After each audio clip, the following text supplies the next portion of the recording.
Series. Jamie, great to have you. Hey, Vince, it's always so much fun to be with you guys. Well, you talked about Todd Gilliland. He has a lot on the line today. He's 19 points below that cut line. He told me just before he got in the truck, his focus is to keep it up front, run with those forward teammates, think about the big picture, and also keep his sights on the point. How you doing? Go sideways in a hurry. He said his biggest challenge there, remember this shit for real? bumpers. That is a big penalty in this series. Boy, according to my OBS, this thing's really loud. So hold on a second. Round number 2. Alan Cavana? Jamie, defending champion Matt Crafton, comes into this race with a 15-point buffer. When you talk to the team, and that 15 points is no comfort at all. The plan today, get as many stage points as possible. They're stressing it so much that his crew chief, Junior Joyner, jokingly said he told his driver the first stage is only 15 laps, not actually 20 laps. The point there, be aggressive early, get all the when I get on my phone, it never wants to show me my screen. And if they advance or not. Like, now those plans, they all sound. I just woke up too, so I'm a little out of it. Plan at Talladega. You'll have to forgive me. We all think we've got it together, but how do we actually make it happen? It's the playoffs, and it's Yeah, Talladega. YouTube channel. I'd like to see my fucking screen, do you mind? When I get on my phone, it never wants to show me my screen. And if they advance or not. I'll be right back. Well, maybe not. Hold on.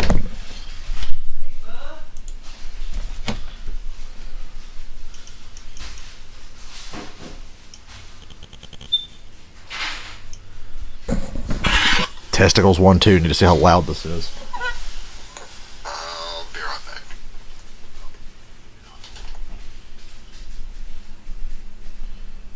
If this shit's too loud, let me know. I'll be right back.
Hold on.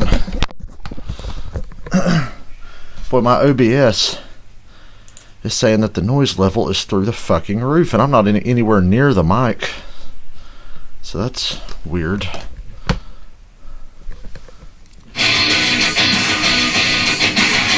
I can tell that Fox is extra loud today.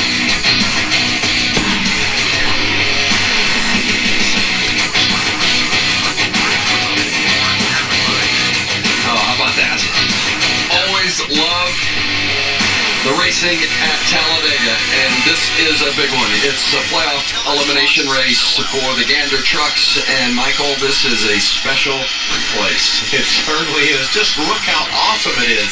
Let's take a look at our Gander RV and Outdoors. I've got my TV turned down to like 6 miles in length. The banks 45. I usually have it on like 60. The track is wide. There's all kinds of speed and all kinds of action. You just say Talladega, and everybody knows what you mean. Kurt, Tell us how these boys are going to go win a race. Well, as far as our race analysis, we got 94 laps, 250 miles, and then the stages, 20, 20, and 54. That's like 3 mini races all in one. And that's what they were talking about. Just go hard, go I'm adjusting fast, the because sound there's on my 3 OBS now, opportunities to trying to get get it a little lower. So those stage points Because it's are pretty really abnormal critical right in the now. way things shake out, and we look at the starting lineup, and it begins. People, hurry with up a and get couple here guys and tell that ran me. 1-2 last week. Austin Hill was the winner. Shelby Creed ran second, 5 wins between them, and also 5 wins between those guys on row 2. Oh, I slept about 4 hours, but I'm ready to watch a race. In row 3, and Matt Crafton's still looking for his first super speedway win after all these years.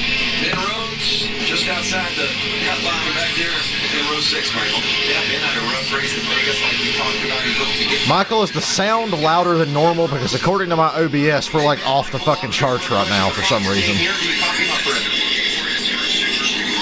So you guys, please let me know how the sound is if it's too fucking loud. Because there's something up with my OBS. It's acting different today.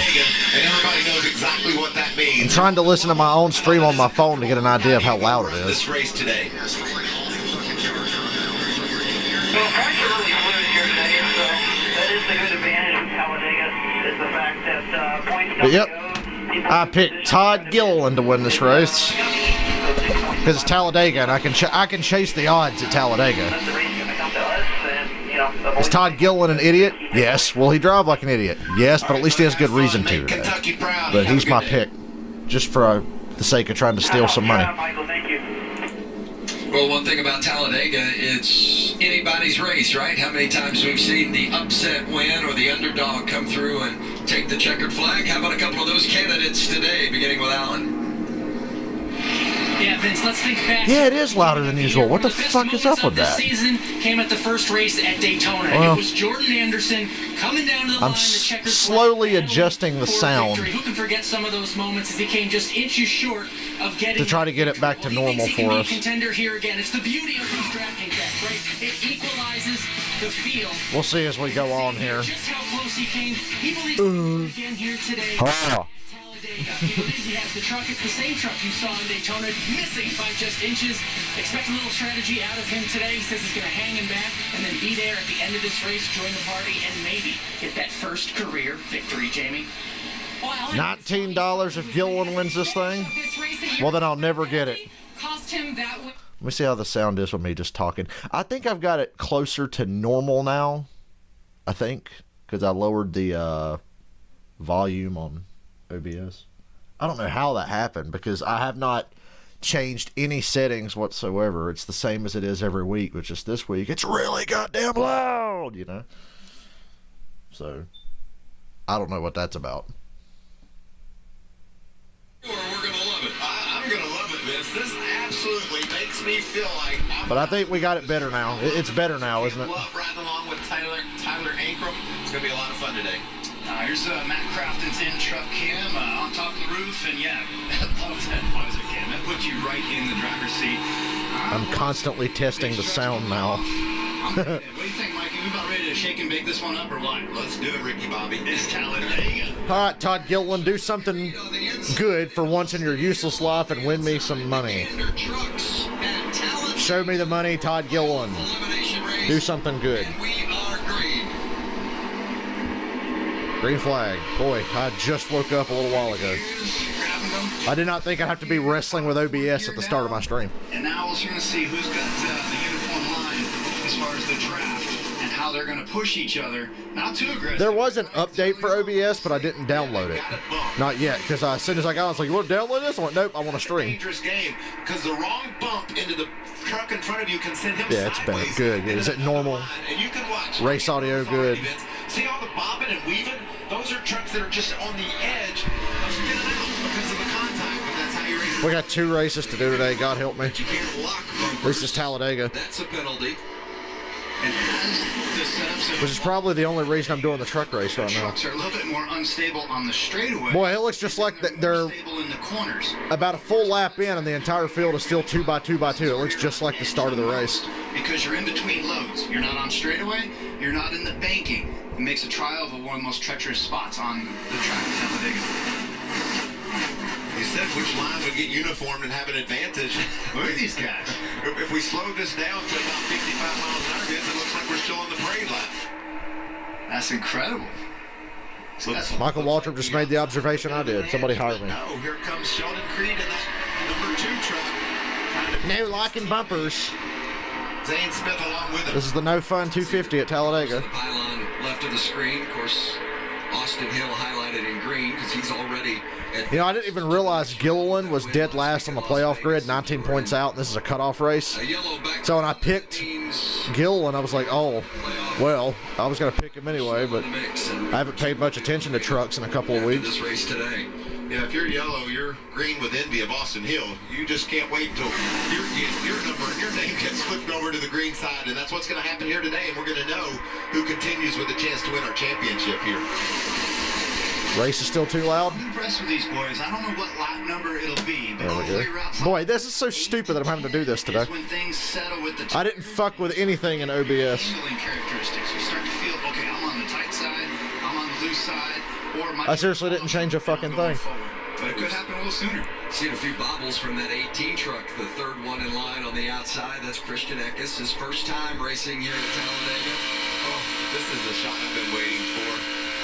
This just makes me a wreck. These guys just have to... Don't mention that. Oh, Mikey. That's the gap you want to see, but look, Angel gets a run. He's going to get up and maybe bump the back of that Menards truck. And you can see over to... When this race is over, I guess I'll download that update to OBS and see if that changes anything. Like we talked about, he's been bobbing and weaving. Brett Moffitt, an experienced racer, is right behind him. We should have a break between streams, though, between races. So I'll have some time to adjust. You gotta check the mirror and see who's around you, who's behind you. You're busy. You are busy in that. Here we go. This is the lowest I've had the race audio on my TV all year long since we started doing this back in February. So this is weird. That line between But I can hear myself think for once. bump and a bump that's too aggressive. Sheldon Creed is your leader. There are 2 by 2 behind him. Smith, And you've got Hill. to make sure you dance on the right side of that edge. I feel Chandler like, you know, Smith. I'm trapped here. I always forget who's in the 51 because it changes every other week. That's how you Kurt Busch just made his first Talladega Nights reference. He is obsessed with that movie. I can't wait to see what you say next. That makes me happy. Leading that inside line is the 2 of Sheldon Creed. Clean race so far. Everything going great for Sheldon Creed right now as Austin Hill. There's only 15 to go in stage 1 next time around. Truck of Austin Creed gets out. 2 by 2 again, all the way back. It's better than the train. Busch, maybe you can tell us how you do that as a driver. The old train race. You know, I could tell my stream was extra loud because my OBS was going into the red, and when I was trying to test the audio before I got on, it came blasting through my headset without even, I wasn't even wearing my headset, and I could hear it like across the room Another thing to watch from the fucking headphones. that double yellow line down at the bottom of the racetrack is that I think Austin Hill led that lap. being that inside lane's best friend. If he wanders up off that yellow line at all, and Zane Smith can get inside of him, he's going to go Ew, Michael. backwards. Not literally backwards, but everybody's going to pass him. So Sheldon Creed's got his eye in the mirror, making that gap, minding that gap behind him, but also keeping an eye on that yellow line to the left for protection. The 38 of Todd Gilliland dropped back from where he's... Gilliland, why are you dropping back? Well, it's early. But he can make it on points. It's only 19 out. He can make it on points. What's he doing? Back up, so... Not that I care if he well, if he wins the race, he's going to make it, and I picked him to win the race. So go win the fucking race. Racing around or had himself a handful and had to get out of line and gather it up? He didn't drop too far back. We got a change in lead. Austin Hill's And yeah, like Mikey said, there was something up front. The entire front pack looks different now. that outside line. And Hill's leading. They're single file on the bottom, about 5 cars back. Trucks. Not cars. We got a smoker in the back. I thought I saw somebody smoking in the back, or maybe they just rubbed tires. I don't On know. the bottom lane. But that's just people trying to find speed and trying to look around a little bit. Race drivers typically aren't the most patient, but yet here, really, patience is huge, isn't it? Yeah, when I ran my last truck race at Daytona, Vince, I got on the bottom of the racetrack, and I think I ran 11th or 12th for as long as I could. I was patient. I made sure. Why do truck races start at 1, but a cup race is to start at like 3? And then as time wound down, I started to pick off positions. But the difference, Kurt, is we know how important stage racing has made every lap. You can't wait around. Lap 20, we're going to get somebody 10 points, and somebody might desperately need those to move on in the playoffs. Oh, absolutely. And you're starting to see some of the teams form up. You got the KBM trucks running in the high groove, trying to tow that train towards the front. Maybe there's some... Don't let the high groove die, whatever you do. Just pushing. Hell, don't let either groove die. I think that was 98. The Grand I only have one question. Steam was rolling out of. We'll have to... Where's my 8-wide racing? So that could be the case. I don't see any more right now. There's my 8-wide racing. All the way in the back. 3 wide. He's the first truck on that far outside line, about halfway back. There's the 98 event figure you were talking about. This race would be a lot better if they could lock bumpers, wouldn't it? Too long. Your engine temps go up. So that's what you got to back off a little bit. Already feeling a bit nervous. We've only run down 5. There's that lame ass go to commercial music they have.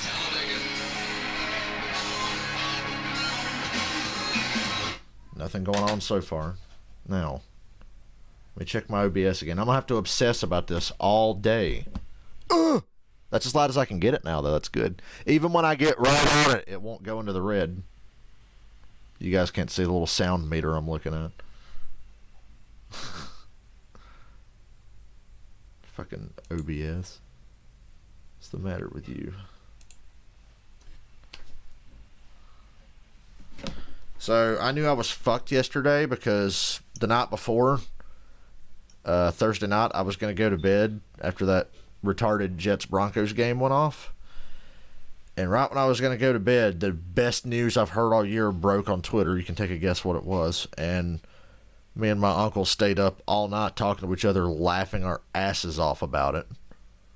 Because it's fucking hilarious. And that's all I'm going to say about it. But I was up till like 6:30 in the morning talking to him, laughing at you-know-who. And then I finally fell asleep around 8 a.m., and I blinked, and then it was 5 o'clock in the evening. I was like, fuck.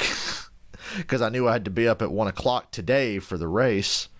And I was like, shit, if I'm up at 5 p.m., I'll be up all night. Sure enough, I didn't fall asleep this morning until after like 7:30. And then my alarm went off at 12:35, less than an hour ago. So here I am. Because I knew I had to be up at 1 o'clock. Yeah. But I feel okay, considering.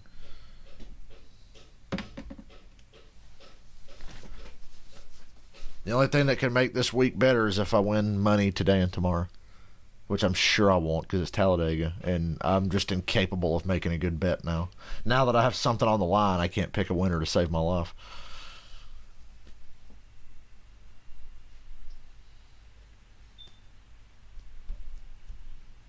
NFL season's falling apart slowly. That's bad news because Titans are fucked, and now the Patriots and Chiefs are kind of fucked from what I heard today. I'm thinking about doing a football stream Monday, though. I want to try something. It's experimental. Really, honestly, it's a form of therapy. It's going to get me through that game Monday. You'll see if I decide to do it. I'm not making any promises yet, but last night I was like, you know what? I should stream Monday.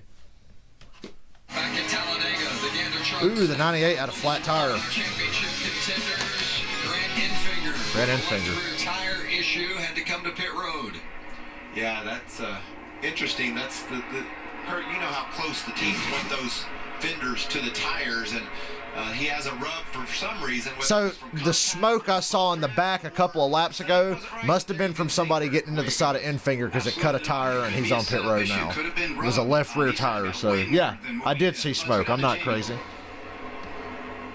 Left rear damage for sure at some point in this race. Implications, right? So it's definitely a rub. They're pulling that fender out there. They're going to change the left side. We got a battle for the lead. Sheldon Creed Right now for Grant Enfinger. in front of Austin Hill now. That outside line is strong, and Todd Gilliland's right there in it too. You know you're going to have enough Make me a winner. at Talladega without having these types of issues. But his day isn't over, Vince, and Kurt, you can attest to this. When you have trouble... Oh, no, don't block, you idiot! Creed! Jesus Christ, he about wrecked the whole fucking field. Good save. Yep, there they go. Some of them are wrecking. Deeper in the field. Zane Smith just crashed. Huge. There's Zane Smith. My God, what a stupid fucking block. Involved in that one. Okay, I officially do not like Sheldon Creed anymore because he's a fucking moron. He's been driving like an idiot lately, and he just took out Zane Smith. The 30 of Danny Bone involved. There's the 40. Mostly it's back markers, but the big one there is Zane Smith. He's fucked. You're okay if you're grand end finger, you know? You got out of line. That bails out end finger Yeah, he's 2 laps down. ruins There is some Zane smart Smith's day, engines. and Sheldon Creed is a fucking idiot. Guys, if you were watching, did you see that block? Well, and Zane Smith, as we mentioned, one of our champions. I cannot express to you how stupid that was, and it caused that whole stack up through the field, and that he's wrecked. done just 14 laps in. Joe Nemechek. Talked to Joe Nemechek before the race. He said he had breast cancer awareness on that truck, and he was really looking forward to charging to the front. He said, I'm going to go like I've never gone before. And Well, now he's going to go to the garage, which he has done before a lot. Wow, that accordion effect. We were watching the leader cross and change lanes. Cross and change. He was so not clear. In the back. Look at to this. say, but this started it. Look at this. Block that Sheldon Creed throws right there. So not clear, buddy. Creed saved it, but as you said, Mike, So my pick made it through. He was way ahead of the wreck. Gillen's in the front now. He's like, Watch Fifth. this move. It's just too late to get back to the bottom. Fucking retard, And it's not dude, Like like- Boston Hill can check up that quick.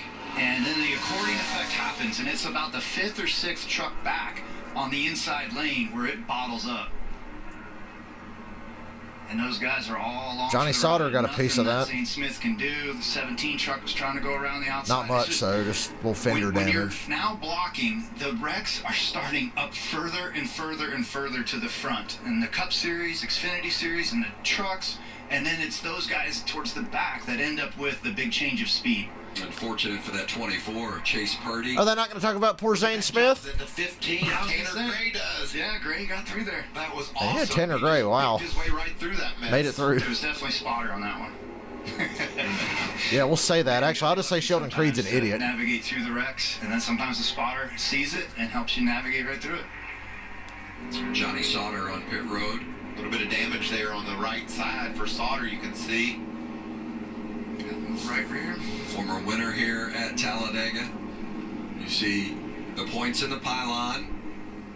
The left-hand side of the screen. This was leading to the incident where we Ben are Rhodes is only now. 1 point below the cut line, and Todd Racing Gilliland is will only have to go 5 those below. Numbers and those positions are going to change greatly. He sure will. It's going to go up and down all day. But right now, with Infinger having that trouble, you know, he's going to need some lucky dogs to get back on the lead lap, to get back in contention. Boy, don't you love the integrity of Talladega being a cut race? And I do. Well, and some of them are done for Because with a the- stupid system, we might as well have stupid races. A big one early at Talladega. Yeah, it was kind of a big one. It wasn't that big. Let's see. 1, 2, 3, 4, 5, 6, 7, 8. 8 trucks. That's kind of a big one, I guess. What qualifies as a big one? Hey, did you see the new Cup schedule for next year? Why don't we talk about that? And the fact that over half the races next year will be low downforce, high horsepower. Huh? How about that? No more Kentucky. Yay. Losing Chicago admittedly kind of stinks, but I'm not that upset because it's like, okay, one less stupid mile and a half, even though it's a good mile and a half. But losing Kentucky is now, well, I did say the other day it was the best news of 2020, but after Thursday night, Friday morning, it's the second best news of 2020, losing Kentucky next year.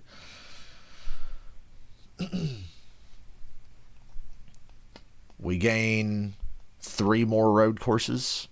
Indianapolis road course, hoorah, finally, no more boring fucking Brickyard 400. Circuit of the Americas, that's going to be a crazy one because I've only seen a little bit of that track in the past. I was watching somebody drive a Cup car in iRacing on Circuit of the Americas and was like, Jesus Christ, this is going to be something. Depending on, I don't know what layout of that course they're going to use, but the one that this guy was using on iRacing, I was like, wow, that's a lot. Road America, I've been hammering on that for a while now. So instead of Kentucky, we get Road. You know, I think, wasn't the Xfinity race at Road America on the same weekend as the Cup race at Kentucky? And I said it multiple times. I was like, boy, don't you wish we were racing at Road America right now? Well, next year we will be. Bristol dirt race, which I'm going to, by the way. I've already got plans in place. I'm going to Bristol in March. So next year, I'm going to have to miss my first race with you guys because I'm going to be at Bristol on March 28th. So it's funny. I like doing this so much. I actually question going to race. I'm like, yeah, but if I go to the race, I can't stream it. I'm like, fuck it, just go to the race. You guys can be fine without me for a week, even though it's a big deal, a dirt race in the Cup Series. First time in like 50 years. Or however long it's been. But I've got to go to that. Come on. You got to give me a break. So I plan on going to about 3 or 4 races next year. That's the plan. First one being Bristol. I'd consider Daytona in February, but we're still a little too close to the COVID bullshit, and Florida is a hot spot, so no thank you.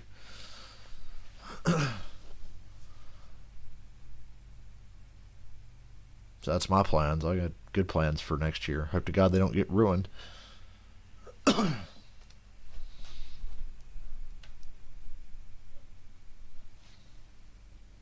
Hey, after the race today, next on FS1, Big 12 College Football Showdown, Texas Tech taking on Skylar Thompson and Kansas State. Kansas State coming off that big win over Oklahoma last week. All kicks off next on FS1 and the Fox Sports app. Under caution here at Talladega for the Gander trucks, and we're told they're going to bring them to the tri-oval and then stop the... Oh, goody, red flag. Red flag conditions while everything is cleaned up. And yeah, that looked like it was going to take a while to clean up, and this is a short stage, but they're going to red flag it here. Including that 21 you just saw of Zane Smith. He was the only playoff driver, championship contender that was involved, but plenty of damage done to a lot of drivers who had hopes of winning this race today. They are stopped just short of the Geico restart I like this zone. call by NASCAR to bring the trucks to a stop. We've got 5 laps to go in this stage, and we all know how points are so important. And so it's a good call to I guess. slow things I'll be right down, back. mainly for safety. We've got to get pit road cleaned up. Looked like Joe Nemechek was throwing a bunch of water and oil down. There's tow trucks everywhere, ambulances everywhere, and so this kind of helps reset things. If you're just joining us, this is what happened. Watch at the front. Sheldon Creed dives down in front of the 16 of Austin Hill and then has to really gather up a little bit of contact from the 2 as he moves down in front of the 16 right there, and it causes those behind him to check up a little bit, and just a little checkup creates havoc. And look what they're trying to see through, Kurt. We're riding along with Matt Crafton and his onboard camera. It's up on the roof. He can see a little bit, but the further you get back in the pack, when this happens up front, people begin to let off the gas, and you just have no idea why or what's happening. And remember, you got a spotter. He's saying, check up, check up, check up. But that's at nearly 200 miles an hour, just simply isn't time. Looks like the first contact came from Zane Smith, who got into the back of his teammate Chase Purdy in the 24, and that caused this mess. But Zane was just a victim of what happened up on that front row. Yeah, it's the accordion effect. You literally can't see through only but 2 or 3 trucks ahead of you. But that all, again, was the Sheldon Creed lane change too late. Main reason is Crafton was pushing the heck out of Austin Hill, and that's what you're going to do when you're in that position, because you want to end up pushing the guy in front of you to the lead. So what's this mean for Zane Smith, one of our championship contenders who suffered the heavy damage? I'm back. He is going to be watching our Fox Sports broadcast closer than anyone. He's still in a position. You know, it really got fucked out of the whole COVID deal. The Pittsburgh Steelers, they don't have any positive tests, but they now have a week 4 bye week, which is like awful. Watch this race intently. Yeah, you're exactly right. It's the emotions of sitting here watching. The Steelers are just innocent victims right now of Nobody knows COVID. where the points will end up here through. Boy, I did not need a red flag this early in the goddamn race. I'm fucking So we'll see sleepy. how that plays out. And this ain't It's helping. amazing that Sheldon Creed was able to gather that up. It's so stupid. Let's check in with Alan, who's with his crew chief. Yeah, And certainly some tense moments for Sheldon Creed. All of us watching that at the front of the field. I'm with his crew chief now, Jeff Stankiewicz. What is that like for the crew chief watching? Well, when you're around an idiot like Sheldon Creed, it's just going to happen. You know, it's pretty early in the race to be blocking like that, but we were just trying to maintain the lead there because if we can get the stage... Oh, wait, he is Sheldon Creed's crew chief. Never mind. Into the next round. So we're just trying to win this stage and secure ourselves in, and then after that, what happens, happens. But just a deal where the spotter said, get down, and he hesitated just for a second, and they were pushing behind, and just bad timing on our part. Hate those guys got wrecked. That's not good, but we'll just have to... Well, that's not good, he get as many says. points as we can here. We're 15 laps into this race. How much is handling playing into all that? Right now, he said the truck's moving around a lot, pretty loose, so especially when people get to his door. It's jumping around sideways on him pretty bad, so may have to do a little adjusting when we... Yeah, the car's out of control. I mean, it just drove in front of somebody on its own. That's one of the best interviews I ever heard. A crew chief just breaking it down, saying exactly what happened. As a commentator, a guy that has watched races for many years, that's exactly what went down. And you can see the spotters are up on the grandstands on the front straightaway. And I've been up there in the spotters stand watching. You won't believe how it's nearly a mile away, it seems, over there in turn 3, where the spotter was trying to clear Sheldon Creed. It just didn't go down the way they needed it to. I really appreciate Stankiewicz taking responsibility for his driver for that, because that's exactly what happened. I mean, Derek Nealon, the spotter for Sheldon Creed, was saying get low, but things happen so quick and it's a mile away, like you're talking about, Mikey. But a bunch of these guys in the Truck Series have Cup Series veteran spotters. If we could find stats for spotters on race wins or how many wrecks they've avoided, the spotters are just as important here as the driver on helping navigate the race and calling a race. Yeah, you feel like the drivers have to have quite a bit of apprehension before this race. I would think that could be said about the spotters. So as well. did I mention what an idiot Sheldon Creed was for causing that? Because of the size of the track. It causing us to have to fucking sit here and do nothing for 10 minutes. From beginning to end. Yeah, Josh Williams is Zane Smith's spotter, and last time we were at Talladega, Do nothing Josh but be went to bored. Victory Lane. So he knows what he's doing up on the spotter stand. It's just one of those deals at Talladega that was unavoidable for that team. Let's get a little radio from the 16 team of Austin Hill. Yeah, I'd be curious to see what he has to say. That replay, the dude, he was really, really close twice from getting turned by you. There was nothing you could have done any different, really. Did him a huge favor. Oh, yeah, I mean, he hesitated, so I was like, well, I'm going to keep going. And then it was like a hard turn left, and I lifted as fast as I could without getting ran over from behind. So, I don't know. I think we're all in agreement with what happened. I am so goddamn thirsty and there ain't shit to drink I mean, here. it's just Talladega. As soon as you hesitate one little moment, there's consequences for a lot of different scenarios. Scott Zipadelli. Oh, there's milk. Looks like I had to have a glass of milk because I'm dying Austin here. Hill, Be right back. just coming off that big win last week at Las Vegas. This is how it all began. Not before I mute those fucking commercials for you. Thank you.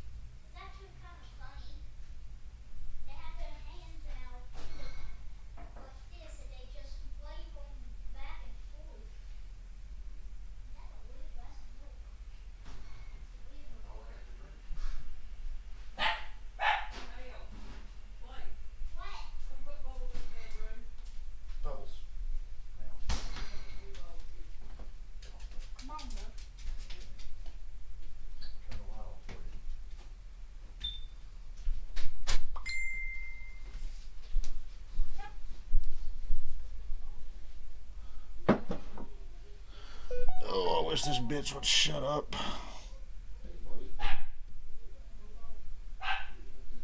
People who won't stop messaging me.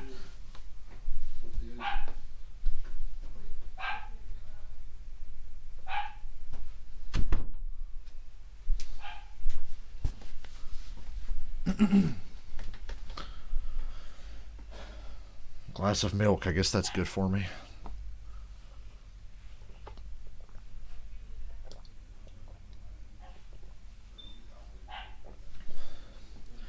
I guess milk's really good to eat when you're fasting like I am right now.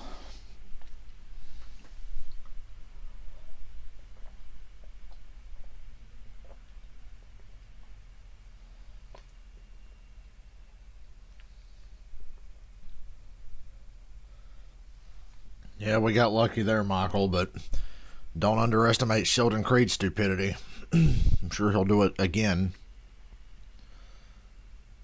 Then again, I picked Gilliland, so I can't really talk because he's stupid too.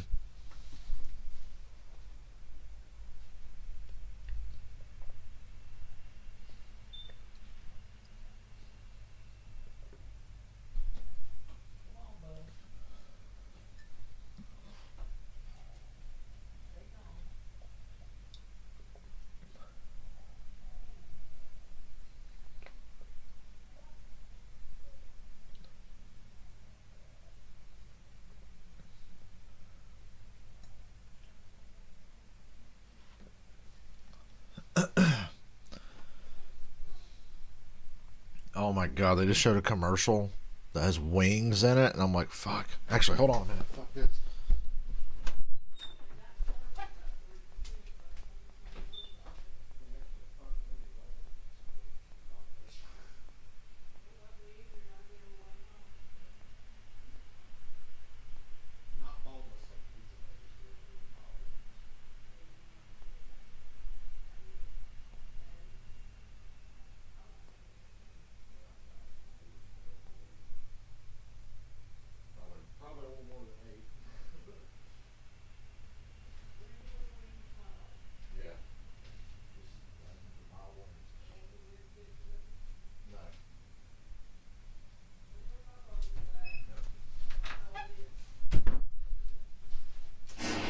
Sweet, I'm getting wings. Standard. But man, it sucks. You don't really get opportunities like I have often, so I'm just trying to make the most. That commercial inspired me because it's like, what do you want for lunch? It's like, yeah, I guess some spicy nuggets from Wendy's. No fries, though, because I'm trying to cut carbs. And I was like, wait a minute, fuck this. Give me wings. Try to look at the bright side on everything. And fuck yes, wings. We're going to eat some wings. Championship no more and just go chase some wins. All right, Zane Smith, the rookie, is going to sit and watch and see if he is indeed out. Yeah, won the ARCA race here a couple of years ago. I hate to tell Zane Smith, but he's probably about to be out. Here today already. You get wrecked that early and all these other guys are going to get stage points, you're probably going to be out. Stars of the season, that's for sure. It's been a pleasure to watch, and just the way he's able to. And thank God the race is about to resume. And get some big wins this year in the truck. I know it's depressing right now, and as he said, it stinks, but he's still got a shot at it, Kurt. You still gotta just hang on to a glimmer of hope and see what happens here as these stages unfold, and we're not done. Never thought I'd be cheering for Todd Gilliland. Plenty of good quality trucks. That's the same thing that we're going to see a couple more spins, probably. Well, Smith needs, you hate to root for someone else's demise, but that's what Zane Smith needs in regards to some of the other playoff guys. There's going to be just a couple of laps left when we take the green here to resume stage one. And remember, those stage points are critical. Christian Eckes and Chandler Smith, a couple of Kyle Busch Motorsports trucks on the front row. Pace truck is off. They'll take the green, and there'll be 2 to go in stage one for the Gander truck. 2 to go, stage one. Boy, what the fuck is that restart?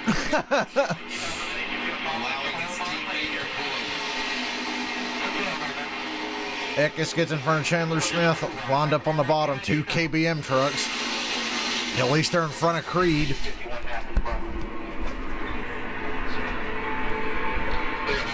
That's the good news. Oh, Creed's going to the outside with a push from Gilliland. Eckes is too far ahead of Smith. There's going to be a big run here. Yep, Creed is going to take the lead easily. Hill Gilliland might get clear for second. Nope, the run stalls out, but that shot Creed out front, and Austin Hill goes to the outside of Gilliland and puts him in the sucker hole.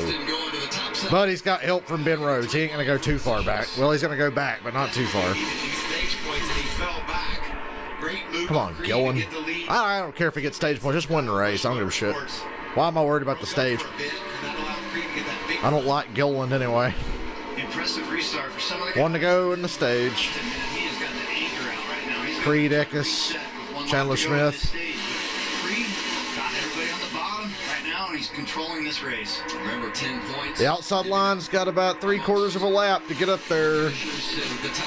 They're lined up pretty stout, going down the back. They're coming. They're going to get there before the end of this lap. I think Creed's going to have plenty of time to block, though. Wow, Creed hasn't blocked yet. He actually stayed in line. Big side draft from Austin Hill. Trucks on the inside, running nice. But Gilliland's not tucked up on him. The 18's right on Sheldon Creed, so I think the bottom line's going to have the advantage here. On the inside.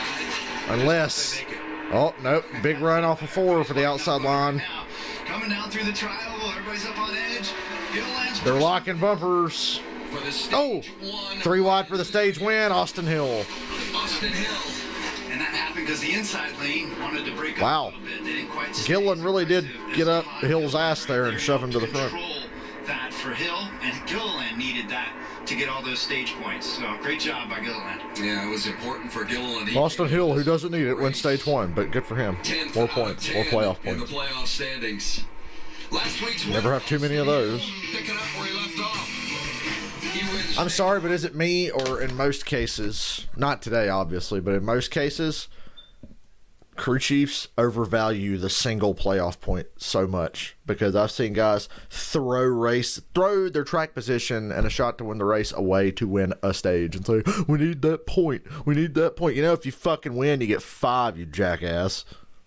Like, I think they really overvalue that single point, especially when it's like a mid-level team that's like, oh, we got to get that playoff point. Yeah, because you're really going to make it out of the first 2 fucking rounds.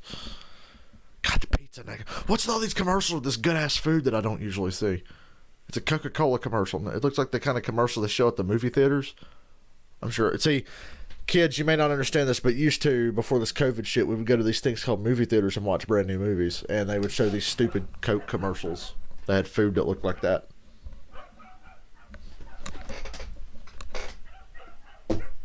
Oh my God, my dog's outside yapping at the other dog.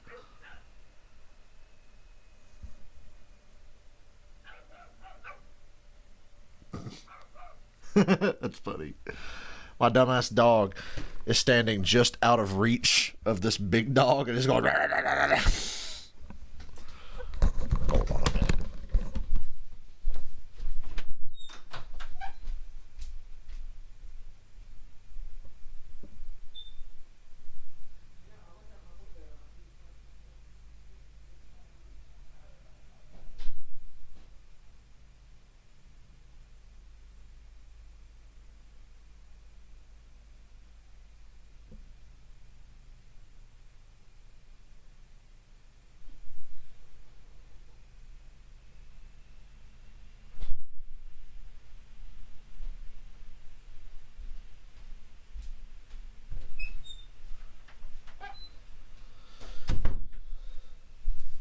Well, I'm so happy that commercial inspired me to get wings. My God.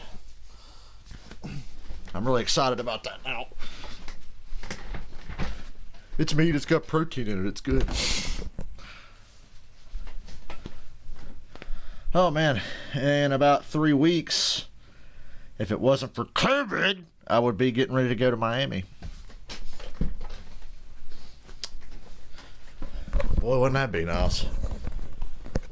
But now that we're getting really close to the time when my vacation was supposed to happen, I'm very salty. I've done good all year not being that salty, but now I'm salty because I should be going to Miami in 3 weeks. Todd Gilliland in the 38 in his pit box. Right side tires only. Balance is pretty good. A little bit heavy. Christian Eckes in the 18. Kyle Busch Motorsports brings it down. Balance has been pretty decent. They called for fuel only. No tires there, Alan. Woo! Looking at the pit stop for Sheldon Creed. They made an adjustment No tires and 2 tires. on the racetrack. But they Eckes Creed, Chandler Smith, Ben Rhodes, Matt Craft in the top 5 coming off pit road. direct message from spotter. But I'm pretty sure some guys are going to stay out that pit into the caution for that first wreck in stage 1, so we'll see. Derek Nealon is, what the as lineup Alan is. mentioned, the spotter for Sheldon Creed. Nealon told him, get down, and Creed hesitated just slightly, and it almost caused his own accident, and it did cause some contact behind them. But how quickly do you have to? I mean, you almost got to be on the same page, literally, as the spotter, right? I mean, as soon as he speaks, you're moving.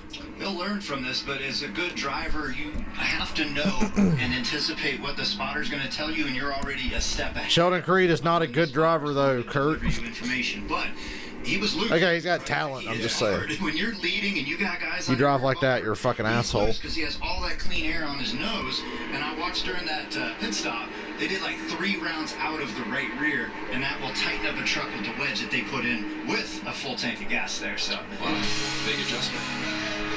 We're gonna have stage 2 from Talladega. Playoff elimination. You know, next year the Truck Series is going back to the Camping World Truck Series, which I like better because the NASCAR, Gander, RV, and Outdoors Truck Series is like a mouthful, so it's probably good they're going back to Camping World. You think after a year of having to say all that, like, you know, why don't we just go back to Camping World? Yeah. Easier to say. Rolls off the tongue. Decent series sponsor. Still not as good as Craftsman. That just fit the Truck Series. That was like the best series sponsor ever. It gets the best series sponsor ever because Winston's fucking tobacco company, and that shit's nasty, so. Best era of racing, but like worst sponsor.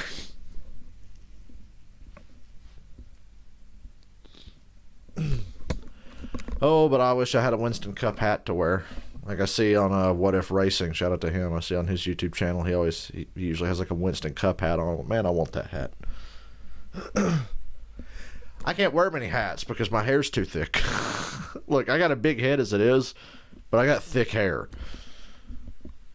And looking at most of my grandparents, my hair genetics are good, so hopefully I never go bald. I don't want to wind up looking like Hulk Hogan or something, but like I got thick hair and a big head, so it's hard to wear hats. Beanies and shit like that, yeah, because you know they stretch, but it's hard to wear a hat when you got hair this thick and a big head.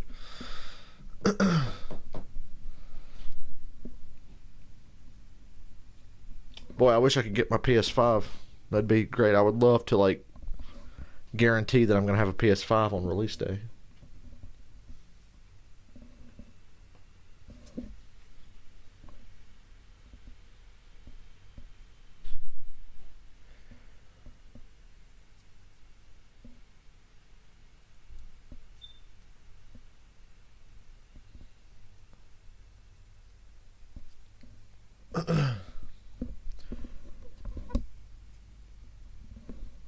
So far, I've not even been given a chance to reserve a PS5. You know. Oh, sneaky fuckers, if you look up here in my bookmarks, I have this bookmarked. The Food City Dirt Race at Bristol. Because I'm going. And I just wanted to I bookmarked that last night for when I actually go in and buy my ticket. I wanted to buy tickets last night. My dad's like, not yet, I ain't get the money for mine. I'm like, all right, fuck, I'll wait. But I wanted to buy them last night. I could have, and just he paid me back later. But he already owes me $636, so better to just wait until we have the money, or he has his money, because I got mine. Just not what he owes me.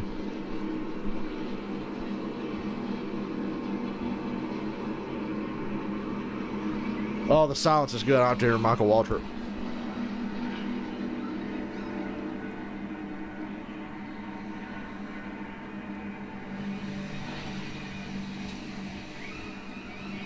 Still working on the damage on Grant Enfinger's truck from earlier.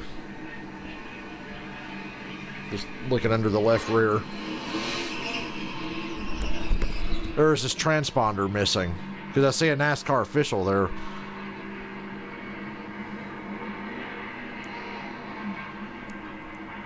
I don't know, because we can't hear any of the commentary, but you know what? It's kind of nice. I'll call if they can't call the race, I'll call the fucking race. I do a better job anyway.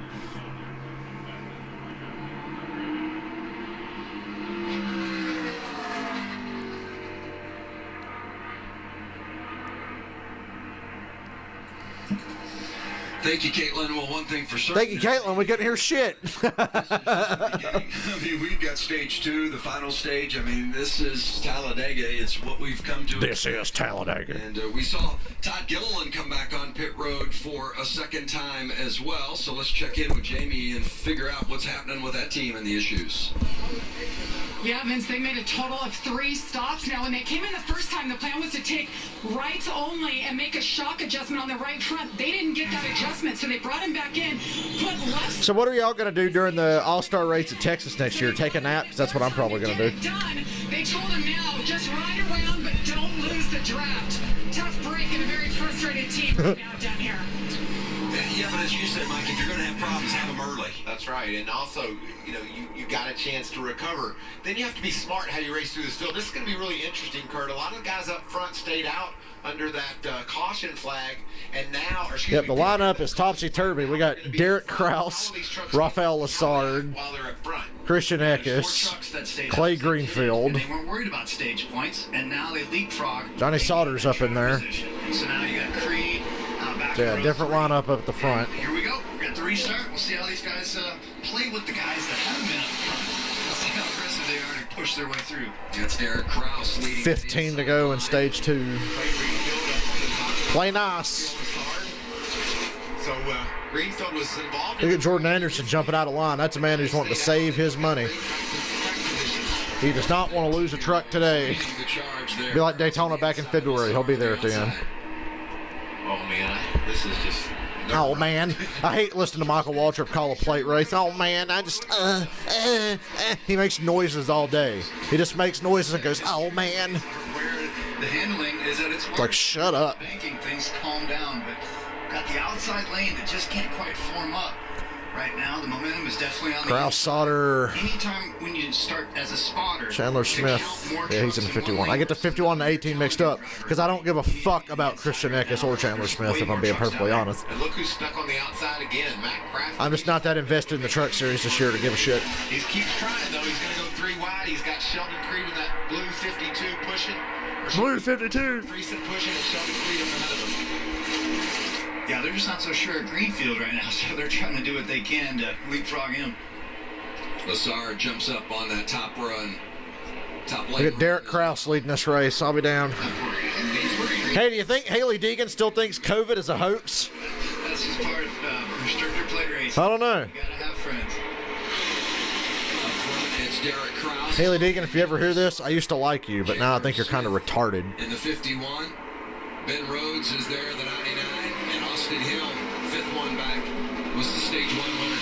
You can block me on Twitter. It's okay, like you do everybody else that's smarter than you. Stage and Sheldon Creed with his stage 1 finish. Big single file train up the front on the bottom, but that's okay. It's early. Have secured position. They need to tear shit up. Yeah, we'll leave that to Sheldon Creed later. But he's coming. He's the second truck in the outside line trying to get to the front. Listen to the throttle. Well, we were. As far as how much he Kraus, pushes Sauter, versus how Chandler much he Smith, lifts all off the pushing gas. each other. Because he's in a spot where he wants to be aggressive and push that outside lane. But here's the thing. Like, this is... Now here's a guy. Right after a stage in a cup race, we've got like 40 to 50 laps. We all kind of settle in. Not here in the truck series. These guys, they're racing with 12 to go when they cross the line for stage points and to advance through the playoffs. These guys are elbows out, pushing hard all race long. Yeah, these first 2 stages are like sprints, right? It is. I mean, you're just trying to settle in for a quick second. The next thing you know, your spotter's like, all right, 10 to go. You're like, what?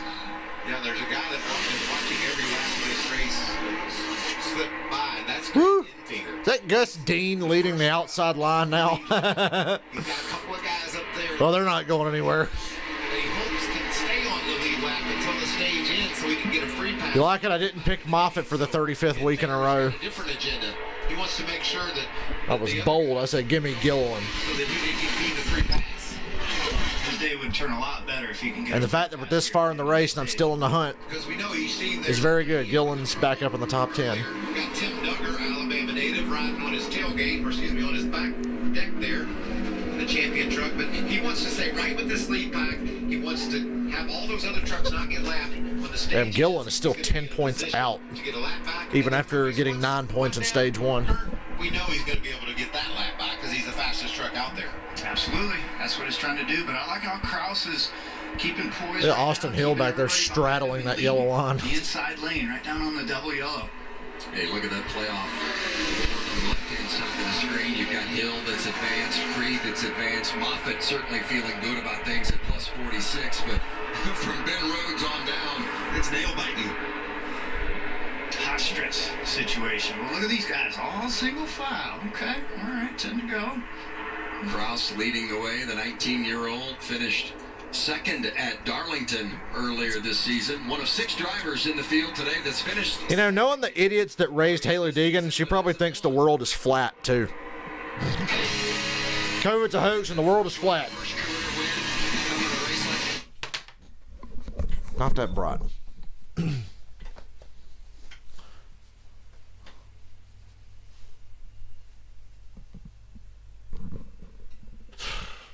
Boy, I can't wait to get them wings. That's going to be delicious.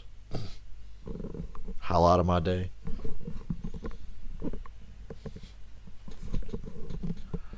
I did the Ric Flair challenge on that exercise bike last night. 60 minutes straight. Non-stop. Which I do it non-stop anyway. I usually go about 45 to 48 minutes, depending on how long it takes me to reach the mile marker that I'm looking for. But last night I was like, fuck it, 60 minutes straight. And boy, that extra 10 to 12 minutes will wear your ass out. Trust me. Oh, man, that looks good. This Hardee's commercial. Thought about getting Hardee's, but I might get that tonight. Just get one burger. It's, you know, it's really been hard now. I'm trying to stop eating French fries so much.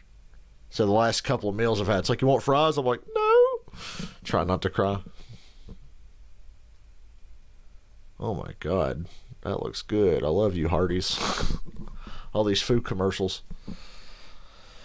Trying to figure out what NFL game we're going to half-ass pay attention to during the Cup race tomorrow. I really just get annoyed trying to watch two things at once because I want to watch both things at the same time, but it's like impossible to stay invested in both. Tomorrow, because it's Talladega, we'll probably be way more into the race than whatever game I have on at the time. We'll see.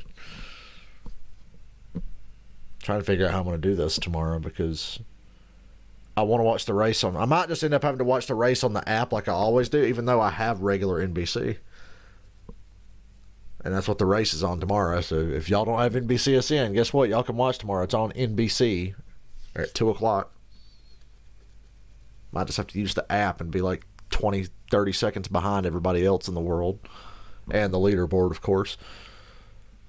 So I can watch whatever game is on the television. That's what I'll end up doing, probably. Because, you know, I said a while back, I'll probably be back on the blue screen during some of the NASCAR playoffs, but I don't want to go back to the blue screen, so I'm probably just going to bite the bullet and watch the app on the PlayStation and have fucking Fox on a little TV next to me. And then have my computer here for streaming. Because I could watch a football game on a computer, but I can't stream from my computer if I do, because I don't want to show NFL games. Then I will get copyrighted out the ass. Single file up front. Kraus, Sauter, Smith, Rhodes, Hill, Moffitt, Tanner fucking Gray right there too. And Gillen tucked into this line.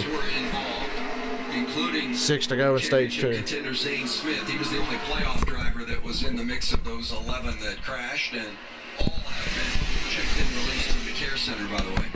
See that back 4 or 5 trucks trying to get formed up to make a run, and the more success they have, the more guys will pop out of that bottom lane to hop out there and help them. And then you end up with guys right there with Eckes looking to the low side and end up 3 wide, and nobody's able to make up ground. You gotta get uniform if you're in that group that's about 10. As a Chase Elliott fan, I can tell you I'm not thrilled about his point situation going into tomorrow. What do you see on the outside that makes you want to get up off the bottom and join that outside line? Especially them getting bigger. When you see them getting bigger in your mirror, you're like, they're making progress. I'm stuck here on the bottom. When they get right to my bumper, I'm going to pull out and use that momentum to push me forward. It's all about winning by numbers. You get more in one lane versus the other, and that's going to be the hot spot to beat. So you just always got to be watching, and you always have to have your spotter let you know. Final 5 laps here in stage 2. Already a big shuffle in the playoff picture. Remember, Zane Smith out of the race because of that damage, but right now he's still in the Come some trucks jumping out of line, radio for Matt Crafton. but they're not going anywhere because Crafton went 3 wide around the guy that was behind him.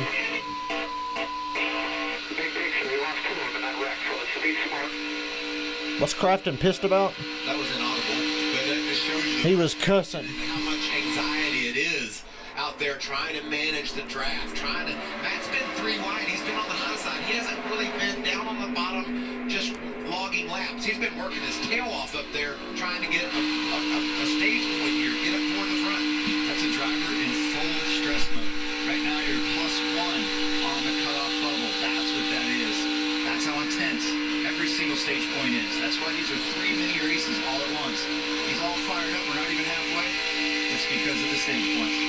Chief Junior Joyner didn't look all that stressed, though, did he?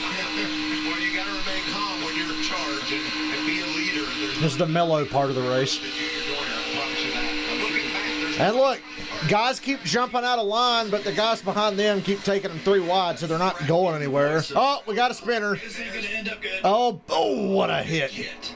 The 56, Gus Dean. Driving for Timmy Hill. And I think this stage will probably end under caution. Running up toward the top 10, Vince. Unless they go quick yellow, because it was a single truck accident. They can hurry up and get him out of there, open pit road quickly.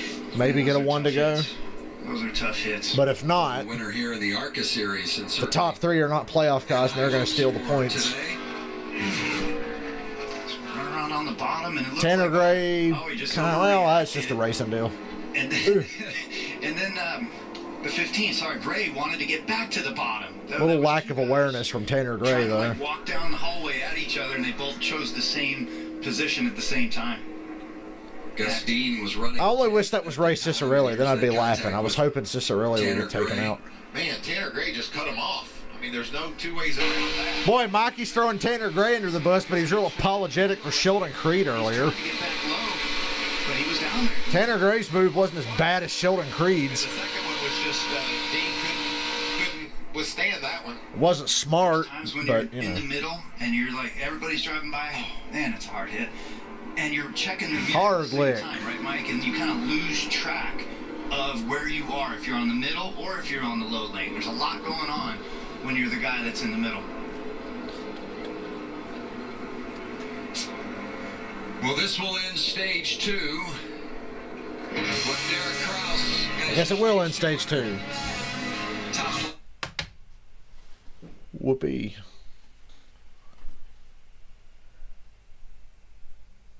God, I'm even bored streaming this race. God, it's been a long year, y'all.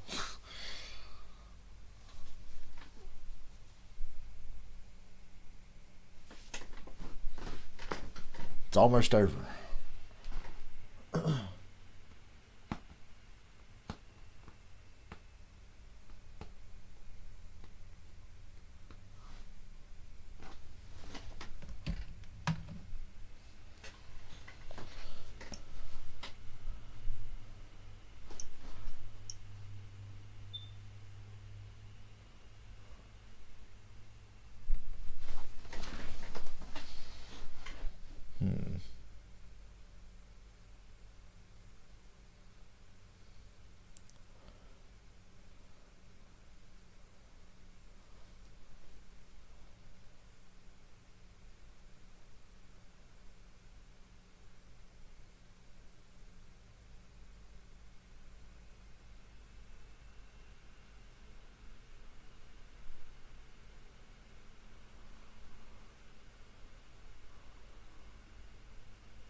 You know, I didn't catch it earlier, but guys on Twitter are saying that Michael Waltrip used the word erect earlier in the broadcast, but I tune him out, so I miss most of what he says. But I regret that I missed that, because, boy, that would have been a priceless reaction.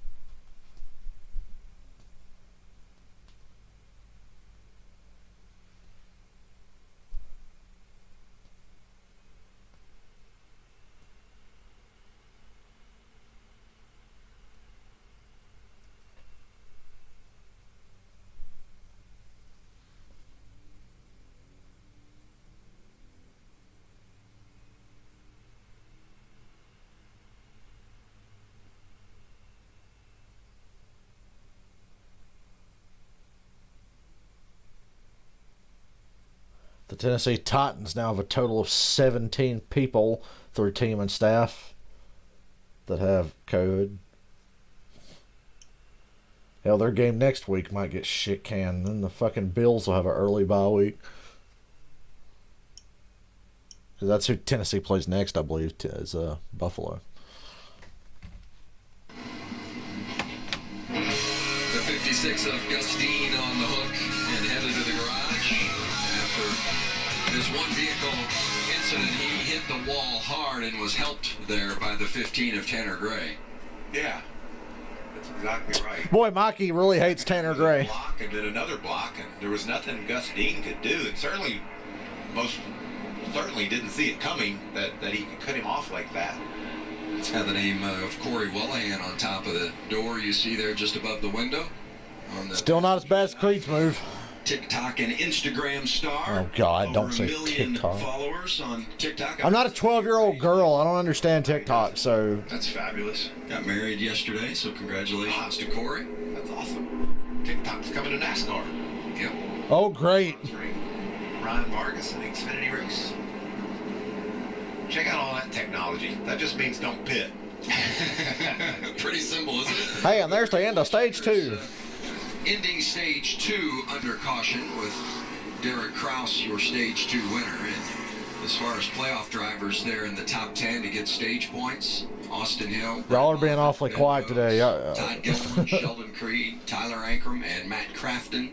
What about Todd Gilman? We saw him. I'm make that debating on extra drinking stop that at the fucking back of energy the drink field I have in there. and was able to drive up to 7th. That's a great job by that young man. Let's see what it tastes like. Points earned. I need the today, energy because I got to work out before I go to bed tonight. Of course, Which those sucks because I'm going to be tired. Is critical. Because I barely slept Hill is today. already clinched, of course, and Sheldon Creed has advanced as well. Brett Moffitt will. We're going to move Moffitt over here in a bit, but Christian Eckes had a tough second stage there. Finished outside the top 10. Didn't receive any points here, and he's just bouncing right on that cut line. And if you're wondering about Grant Enfinger and Zane Smith, Enfinger had a tire issue, left rear tire issue early in the race, fell a couple of laps down right out of the gate. And then Zane Smith was involved, the only playoff driver. Oh, welcome back. You ain't really missed much. Been kind of a nothing race. But I'm sure that'll change. So Smith is out of the race, but he is still in the mix as far as drivers potentially moving on to the round of 8. Remember, Hey, did you know that Michael Waltrip is erect? At least that's what he said. Points they can get to move on and pass Smith, so it'd be interesting to see how that plays out. How nervous you think Zane is watching this, knowing that he's out of the race? There's nothing he can do, but he still could stay and survive in the next round. Helpless, right, Kurt? You just watch and hope. You're just watching and hoping. I mean, you're sitting there hoping that others have trouble, which is always tough to say. But at the end of the day here, there are going to be from 4th on back in points. Pit road is open. Everybody's got to pit again after this, though, because stage 3 is like 50 laps.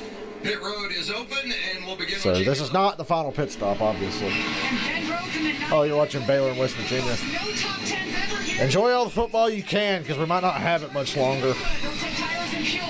The 19 at Derek Kraus. Well done by him. 10 laps led all season long so far today. Led 19 laps. Doing a good job. Changes helped early. Better than time.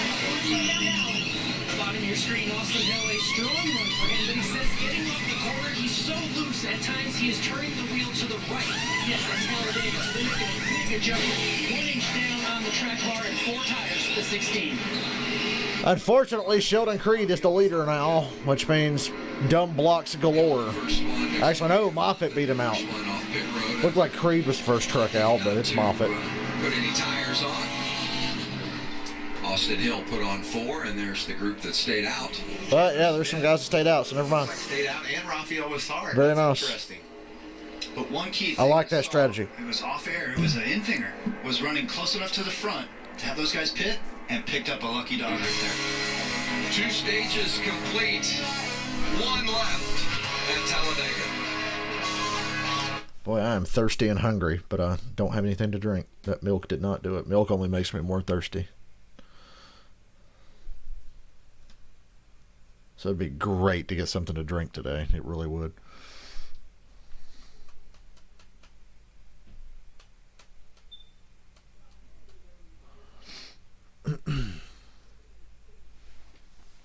Doesn't sound like I'm gonna get anything to drink anytime fucking soon, but that's okay. I don't mind my mouth being all dry and shitty feeling.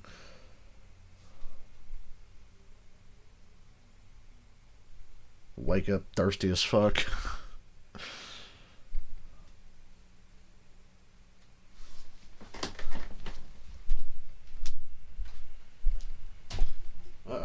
know he's bored. He picked up the guitar.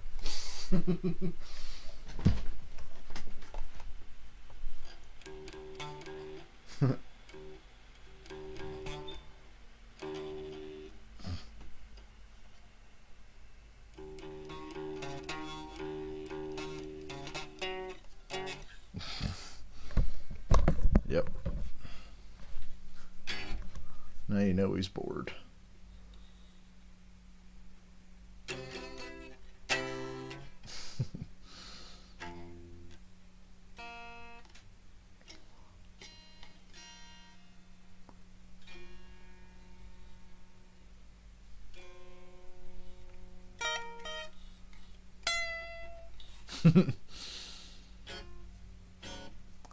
Oh, I hate commercials. Should write a song about that.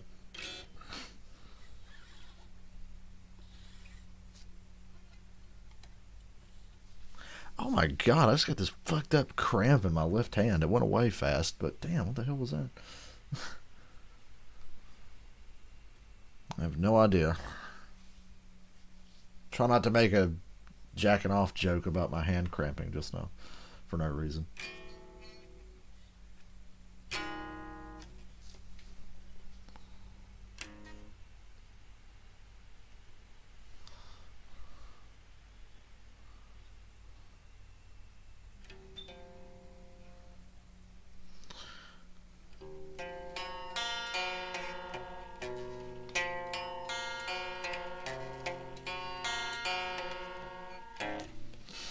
Ooh boy, Browns. What game am I going to watch tomorrow at 1? Probably the Browns and the Cowboys. And the Cowboys. You might get the. That'll be fun to keep up with. Just check your local listings for the game in your area. Watch it on A lot of shitty games at 1. Back here at Talladega, 2 rounds or 2 stages complete for the Gander RV and Outdoors Truck Series. Get ready for the 3rd and final stage, and so you think maybe you'd like to be a pit crew member, right? I don't think I would. Well, how about Kyle Warner here? Check this out. Remember Jordan Anderson's pit crew getting squeezed right in between as Austin Hill tries to get out of the box. Watch this look here. Watch Warner, the rear. Nobody wants to be a pit crew member because they'd all rather be NFL players. On the 16 truck got bent when that happened. That's how hard of a hit it was for him. Man. Ouch. 16 truck spun his tires and it dropped the rear end around and look. He's like Superman. He just bounced right back up. He's like, that was fun. That's amazing. You have to have that attitude, right? My gosh, that's so amazing. That's my Michael Waltrip impression. Going on down there? Wow. I mean, These absolutely. truckers. You gotta roll with it sometimes. Glad he's all right. Me too. Sure. That could have been a disaster. Oh, man. All right, how about those that are pitting now, Jamie? Yeah, you noticed that a few of them are the Kyle Busch Motorsports trucks. So I just talked to Rudy Fugel. He's crew chief for Christian Eckes, and he told me at this point in the stage, they felt like their safest bet was to hang in the back. So they wanted to bring him down 1 lap later than the rest of the field. They just brought him down a second time to top off. Now the KPM teammates are together, and they're going to ride around. I gotta say, I'm kind of not looking forward to the Xfinity race later because I feel like it's just going to be a lot of single file bullshit against the outside wall. Because the Points. Super Speedway package and Xfinity sucks. I'm really not looking forward to that later, but we'll watch it. Is pulled here because, as you can see by looking at our points, It's going to be a long day. That puts him on the outside looking in. Had a tough second stage, and now he's in the back. I'm interested to see how this plays out. Moffitt, Creed, Ankrum, Kraus, Ben Rhodes. You can see that damage to the left rear fender. He had a flat tire early, went 2 laps down. He just got the free pass and got one of those back. What's the question, Michael? Grant Enfinger, Tim Duggar, that whole team, they're going to be in a position to get that other lap back and race for a win. Yeah, right now they're doing what they can as a team together to survive this day. And Zane Smith, who's out of the race, is still in the playoff mix to move on to the next round, 15 to the good. So the 2 drivers that have had the worst days as far as our championship. Oh, we got a car around. I'm Zane kidding. Smith and Grant Enfinger both find themselves currently still in the mix to move on to the next round, while Christian Eckes and Todd Gilliland are on the outside looking in. And Todd Gilliland's been the hardest working guy today. He's got 13 stage points so far. Everybody here is still... Does the driver make the car, or does the car make the driver?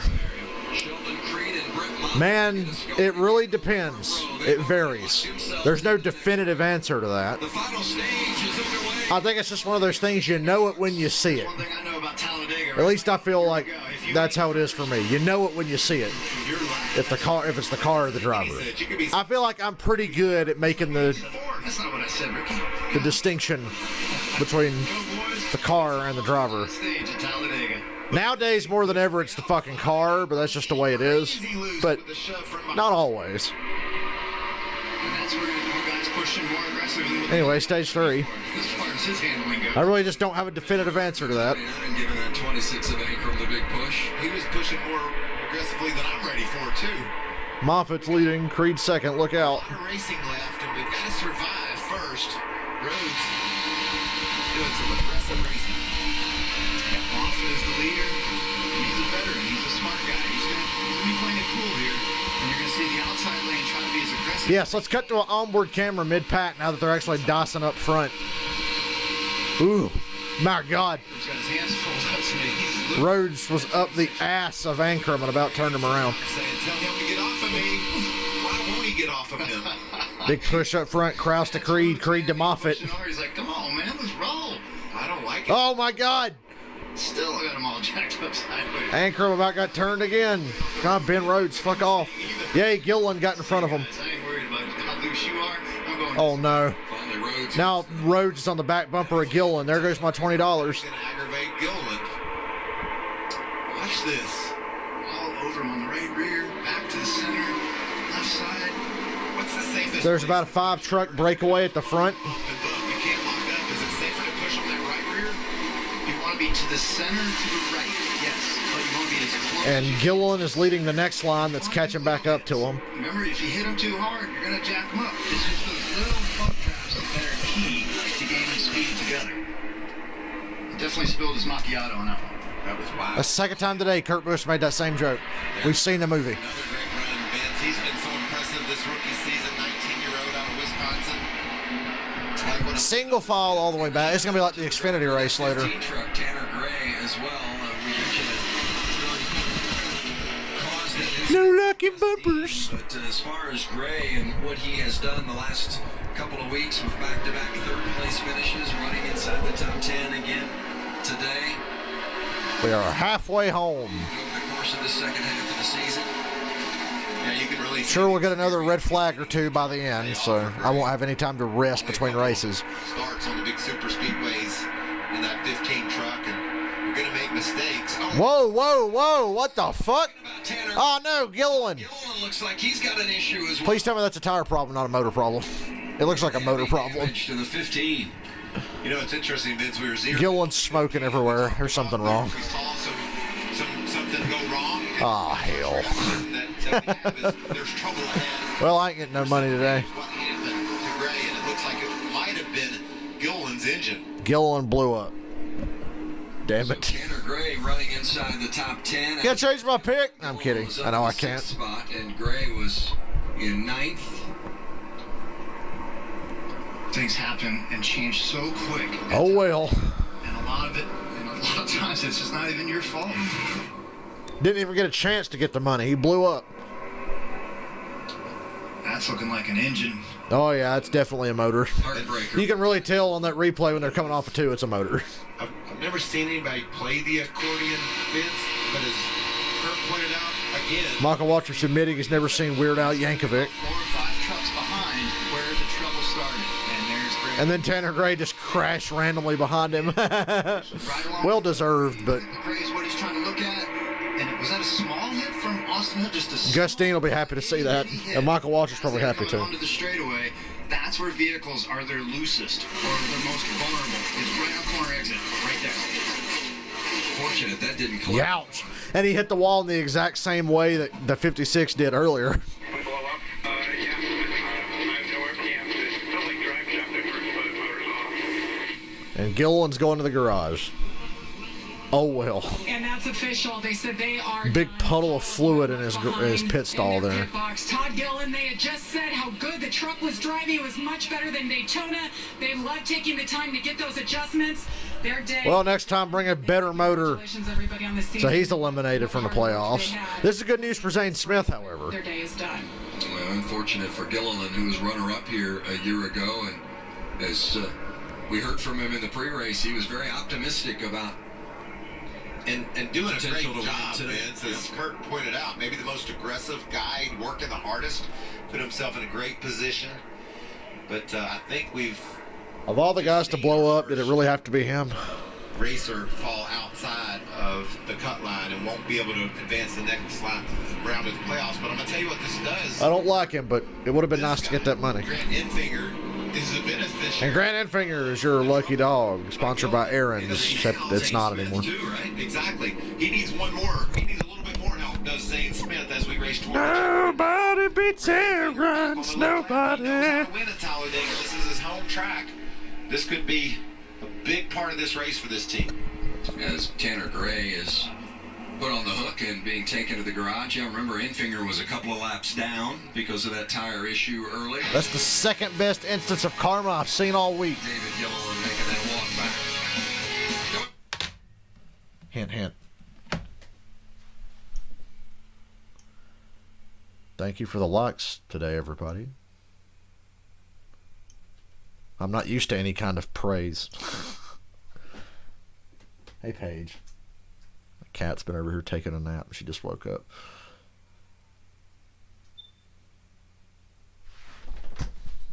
Speaking of cats, what do you want, boy? What? Hey.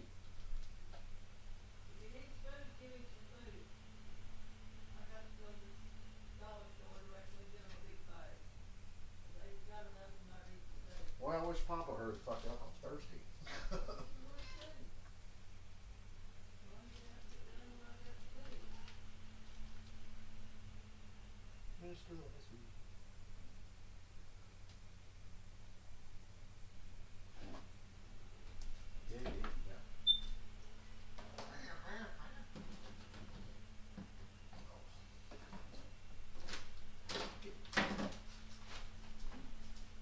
We're trying to crawl on the bag.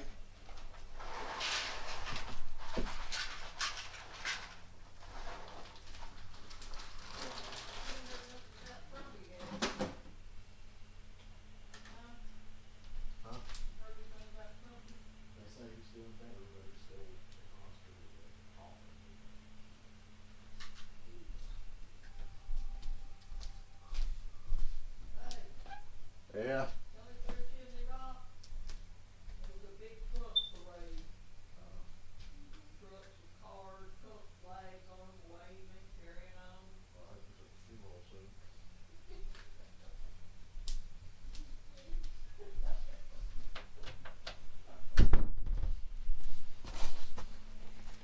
I'm back. Sorry about that. Had to feed the cat. He was hungry. Who dared message me? And it better not be a notification for a message I got earlier. Oh, it is. This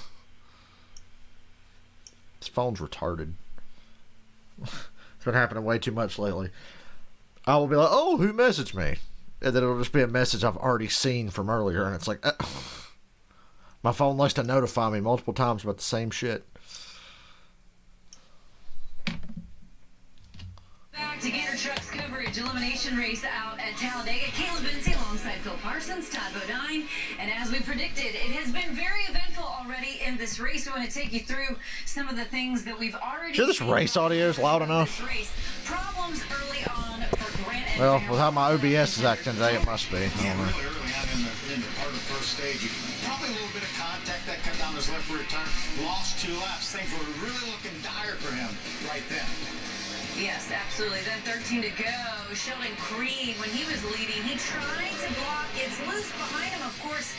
The chaos ensues. What'd you see here, Todd? Yeah, that's accordion effect. That's what happens at the speedways. One guy in the front slows down, and it just stacks everybody up. And unfortunately, a lot of good trucks, including Zane Smith, was caught up in this, so tough day for Zane.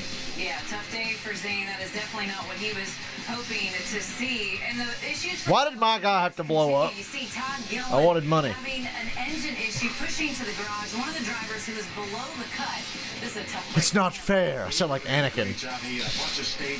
It's outrageous. It's not fair. And I hate sand. Absolutely. Okay, level of concern time for one of our playoff playoff contenders. Grant Enfinger, who we just talked about. Your thoughts for the 98? I think for me, he's back in his race. 2 laps down, gets them both back. He's got a good truck all in one piece.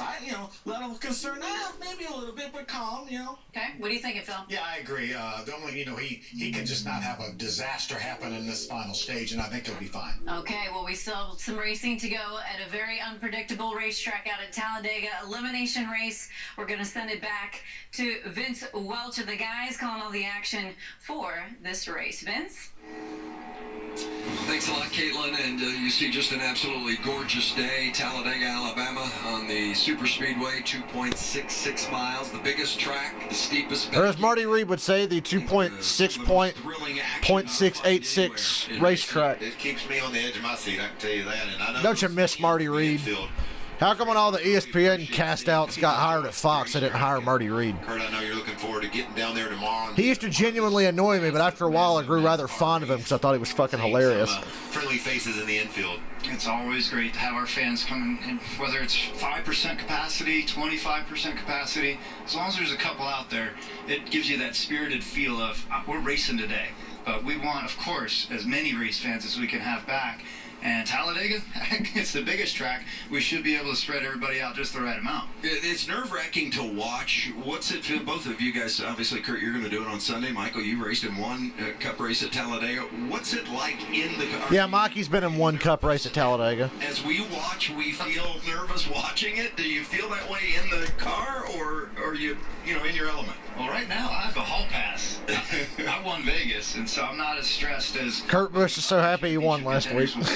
I am too. It is stressful. You feel it a couple days out because you never know what's going to happen at Talladega. There's so much going on all the time that I feel like... Oh, snap. Tomorrow night's the Injury Bowl. 80% of my vision is out of 49ers and Eagles. Most of the time. And then you use your peripheral vision, right? We're not going green yet. There's still cleanup on the back. They waved off the restart here. They had given the one to go, but it was pretty obvious when you saw him going down the back they were not going to go green this time. He's going 1,000 miles an hour as far as information in your ears and trying to help you navigate around the track. Well, Brett Moffitt, you see in the 23, has secured his spot into the next round, the round of 8, former series champion. Alan, what's going on with that crew today? Well, he's loving it out there out front of his field as they go green next time by. But he's been told to save fuel under this caution as much as he can. But also, a majority of the talk on the radio is just the point situation for everybody else. What kind of aggression they need to watch out for. Brett Moffitt told trucks like the 99, the 98, the 26, they will be ultra aggressive, needing the points, trying to qualify themselves to move on the next round of these playoffs. So they're just keeping Brett Moffitt up to date on who needs what and who to look out for. And you see Kurt, 23 leading the race, took the high side, and that's because his teammate Sheldon Creed, is on the inside. This will be a choreographed start. Moffitt will get the jump, and he will pull down on the inside in front of Creed, and they will continue to push forward. But I'm telling you, this is a dangerous game, because when that inside line kind of backs things up, that means there could be some diciness going on back there. So let's watch this restart closely. We know what's going to happen on the front row. Let's make sure everybody in the back can do their job, knowing that maybe Sheldon Creed isn't going to get the restart of his career here. He's got to lay back a little bit to let his teammate over. Yeah. Speaking of teamwork, how about the 88 third truck in line there on the inside? Radio from their team. Cannot make it to the end yet. Nobody pitted here. Well, Trevor Bain and some other guys pitted, but they're way in the back, and you still can't make it from here. So.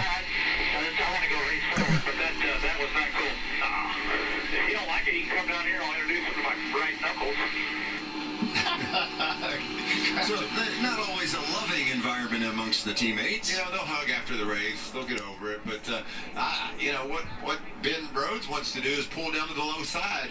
But, man, I feel so not invested now because I can't win any money. Kurt, you can't be leaving gaps. No, you got to stay in line. I got hosed again. Why are all the drivers so tense on the radio? I don't know what's going on. It's much easier from the booth to stay calm. Yeah, especially amongst teammates. I mean, you're supposed to help one another. I love it. Everybody's all fired up because we're trying to get through to the playoff. We're trying to get through. We're trying to get to the next round. Everybody is all up on the gas. They'll take the green. It'll be 40 green flag to go for the Gander trucks. 41 to go. Moffitt's out front. He's not. Well, he's just going to clear Creed before they get to 1. Well, that was a nice job by Creed and Moffitt to choreograph. Not a lot of energy in this pack. There hasn't been. The outside line's already fucked. Everybody's on the bottom. There's 3 trucks on the outside all spread apart. Well, now there's 4. Ankara moved up. In the 19, the 3rd truck there on the inside line. Matt Crafton just behind him, and then neon yellow. First truck on the outside is Johnny Sauter. Matt Crafton, I'd like to introduce you to the inside. I think it's the first time I've seen you down there today. Look, practically up inside the top 5 in that 88 truck. Great work by the veteran Crafton. Even though he is a bit up on the chip with his attitude, he's doing a job behind the wheel. That's the way you got to be when you're a racer. You got to put all your heart and soul into it. It's very tense at Talladega. And those silver trucks are his teammates, the 99 of Rhodes and the 13 of Sauter. Look at them running right there together. When you're confident in your moves and in your thoughts and in your voice. Big push coming on the outside. How long till it stalls out, though? Because it's Rhodes doing the pushing. Oh, Moffitt cuts up in front of him. Whoa. Moffitt felt the run coming on the outside. So it was a good run. It's hard to tell from these stupid onboard cameras. Creed's going for the lead. Here comes a shove on the bottom. Kraus. And that's where the 3rd truck in line with Crafton pushing. Now Creed's the leader. That's when they want to attack. Is when the leader makes 40 to go. They're going to jumble up that outside lane. They're going to choke their speed down for a little bit. But now, look, you got even number of trucks inside and outside. Right behind Crafton, that 52, the blue truck, the red numbers on top. That's Oh, Moffitt let himself get put in the middle. He's going to the back. To get down to make the block on Creed. Johnny Sauter takes the lead with a push from Ben Rhodes. Those sports trucks. wow, stuck in the middle. And Rhodes shoots the bottom of Crafton. Freezing at better Sells out his teammate. 3 miles per hour. And he takes the lead. Ben Rhodes is the leader. Mistake, that one little hesitant move on a block. Yeah, we're starting to race now. It's just like that. Kurt, do you ever lose sight of the fact that you're running 193 miles an hour? These things, the way they're bouncing around, and then you maybe forget they're running nearly 200 miles an hour. Speed's relative until you start sliding sideways, and then that concrete wall is coming up ahead. That's when you Yeah, my leaderboard is behind the race broadcast. When you're driving at 200 miles an hour in a draft against Sauter with a big push from Hill on the outside. They broke apart though. To respect, but also you're out there to beat that guy. And Side draft's going to be enough. Sauter's going to lead this lap. that's what makes NASCAR racing so much fun. What about Jordan Anderson and Clay Greenfield? Windy a pit if it stays green. Not that I think it's going to stay green. Jordan's race to the checkered at Daytona. He's done a nice job again today, as does Clay Greenfield. He's got Jeff Hammond, no stranger to victory lane here at Talladega, as his crew chief, and Greenfield's on the gas. There's Jordan, that black number 3 truck, working his way inside of Robbie Lyons. Lyons doing a nice job as well. I love when you get these names that you don't always get to talk about up inside the top 10, getting the job done. Creeping into the picture, too, underneath Lyons. There's Grant Enfinger. Jordan Anderson, the real-life NASCAR Thunder 2003 car owner. Super speedway races, it gives those guys that maybe week in, week out don't have a chance to win. I haven't played my NASCAR Thunder games in a while. I haven't played any NASCAR game in a while. Get that first victory, and we saw Jordan Anderson with that great run at Daytona. I'm sure during the off season, about a few weeks before Daytona, I will start streaming NASCAR Heat or something because I'll be so excited for the season. A driver like Todd Gilliland in that 38 that had the engine issue, and he's done for the day and will not be moving on to the round of 8 in the playoffs. He's with Jamie. Interview with the asshole that lost me money. Well, his motor lost me money. Today, you really thought you guys had a great chance at this, but what exactly happened with that? Gotta start thinking about my Xfinity pick. Michael, I haven't made up my mind yet. On the oil cans, that's never good. But man, our truck was good. You go where I wanted to. And the stage 1 was to get us out of the stage. Those points we needed, and we got some points in the second stage. I really don't know how close we were, how far. But man, I wish we were out there right now. Speedco, Frontline Enterprises, Black's Tire, all our sponsors, Frontline Motorsports. Man, it sucks to get out of the playoffs, but we just didn't do great this round. We had 2 bad races on 1.5 miles to start, and just a bad race here today. So no excuse for it. Just didn't do our best, or we did our best, just didn't do great. So thank you to everyone, and we still have 5 more races to go and try and win, but wish we were still in the playoffs. Thanks, Todd. Vince? fourth straight finish outside the top 10, and it hasn't had that kind of streak.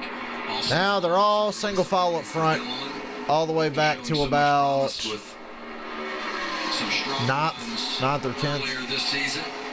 You know, Vince, we're not going to know who the other guy 35 to go.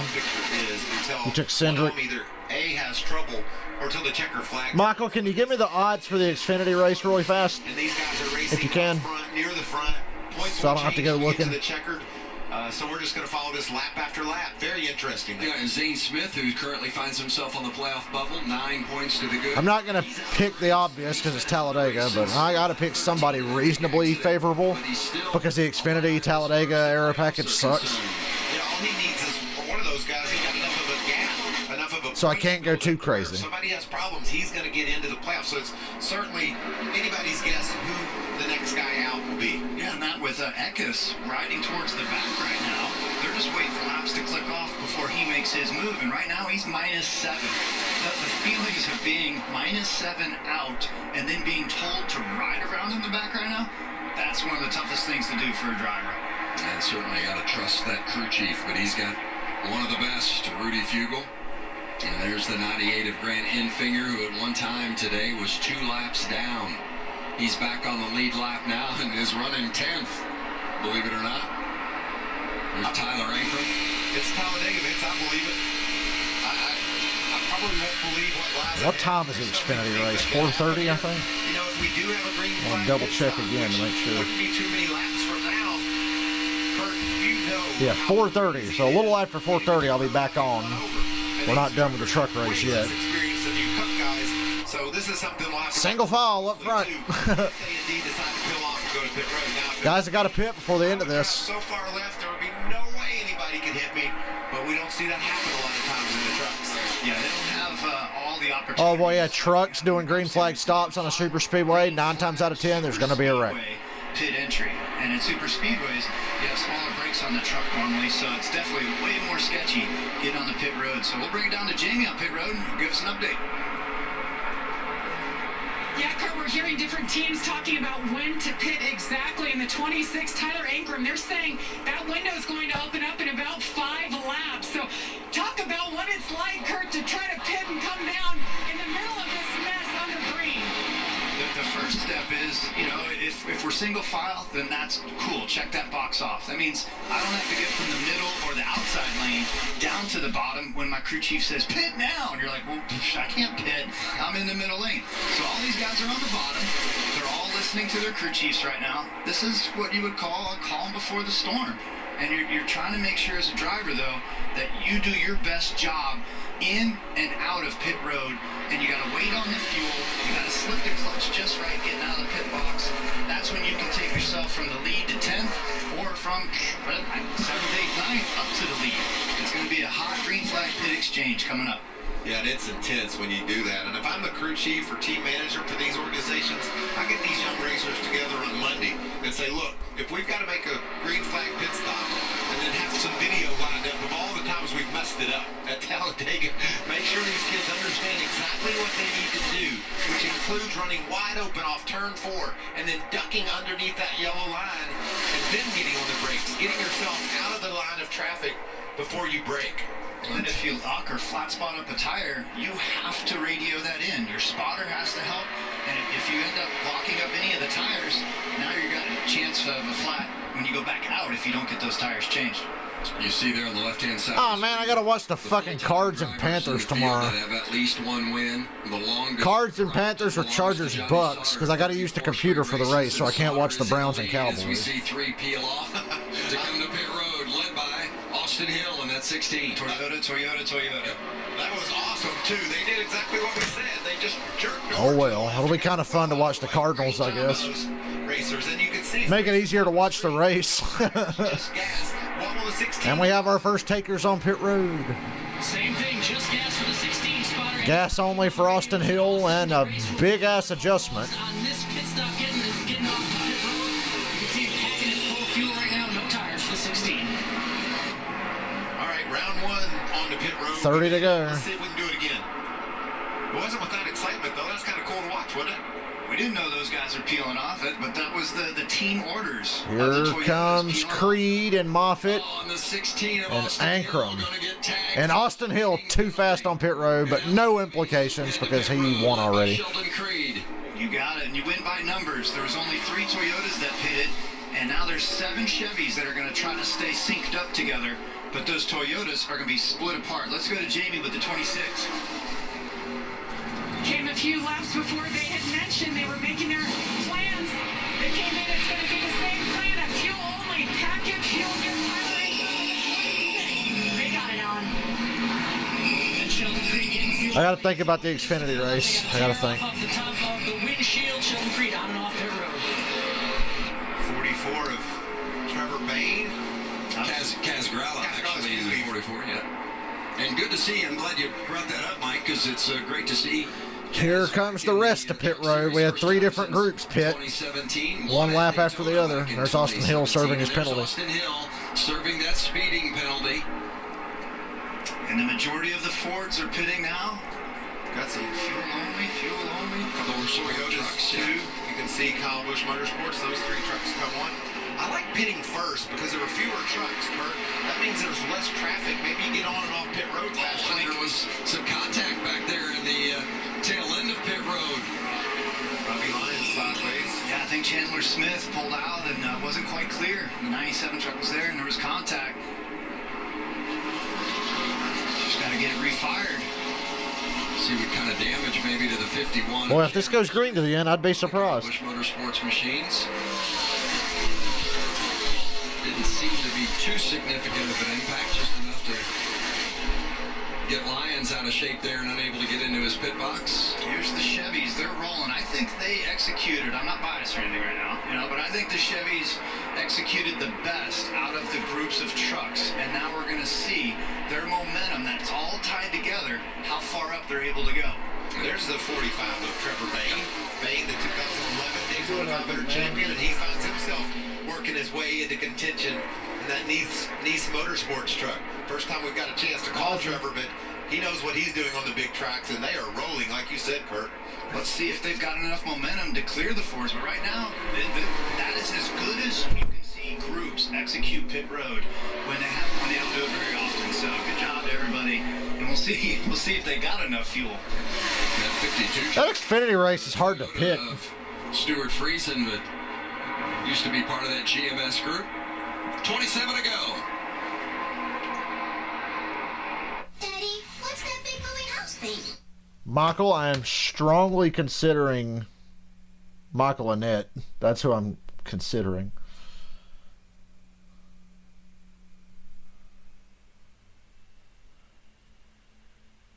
That's probably going to be the one. Michael Annette, I think.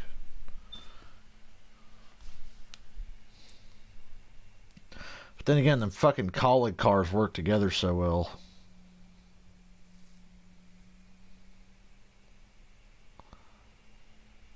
Oh, God. Do I chase the odds with a net or do I pick like Allmendinger or something?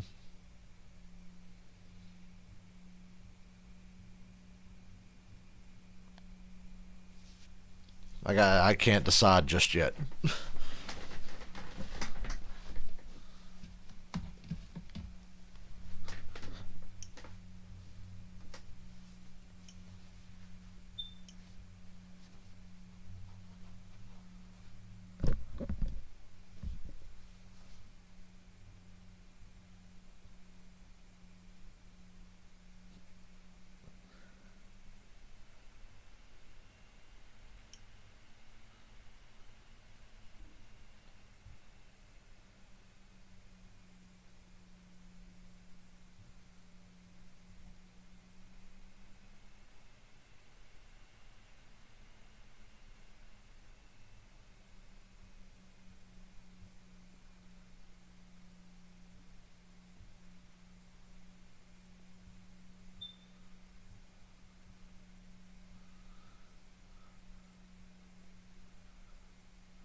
Hey, Insomniac Games is tweeting about Spider-Man Miles Morales and the Spider-Man PS4 remaster.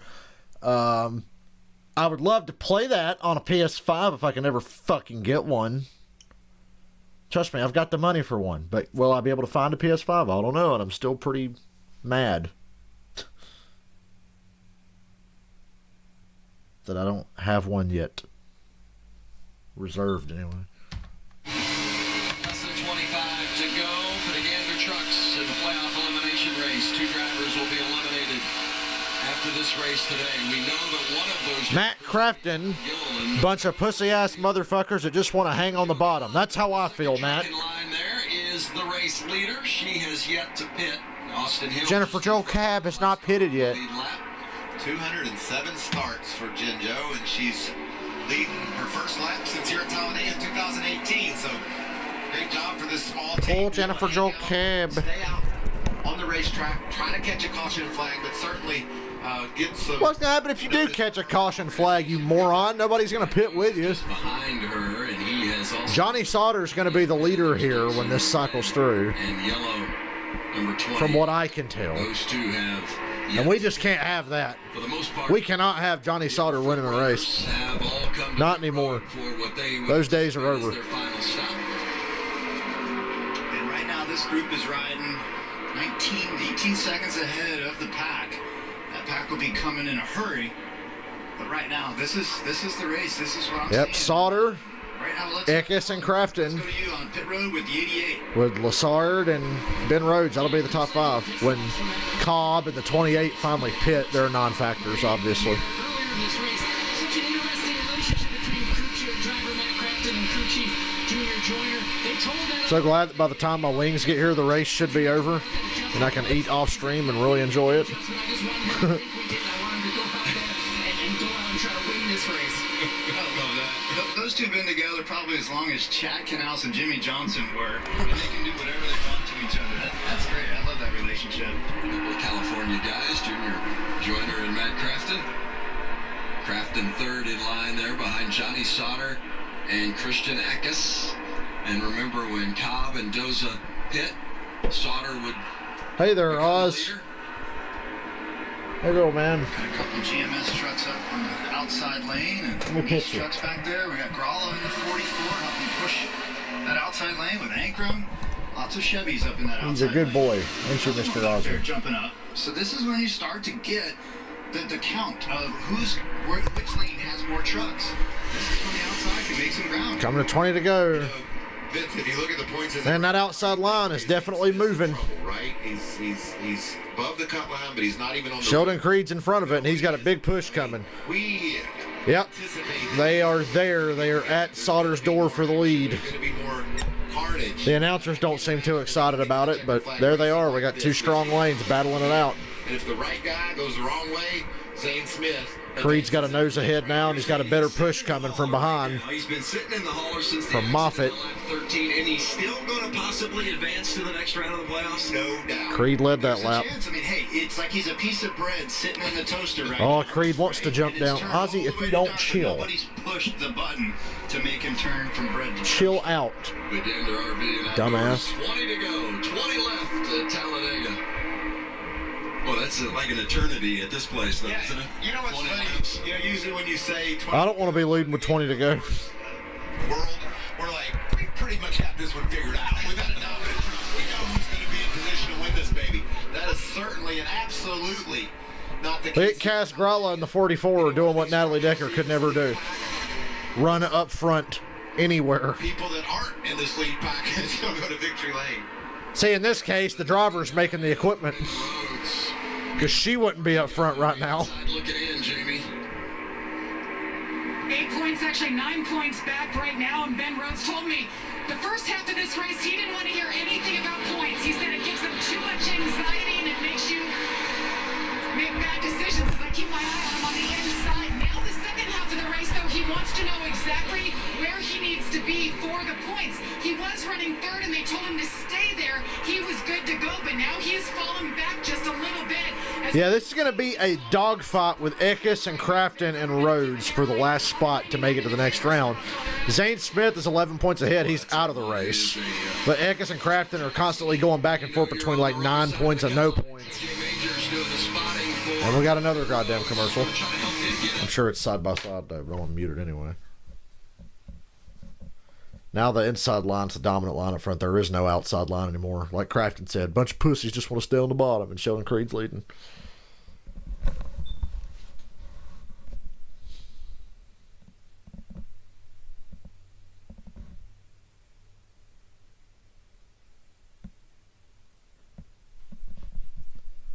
This has not been that good of a race.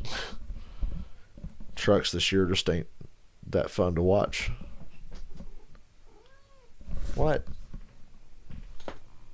What?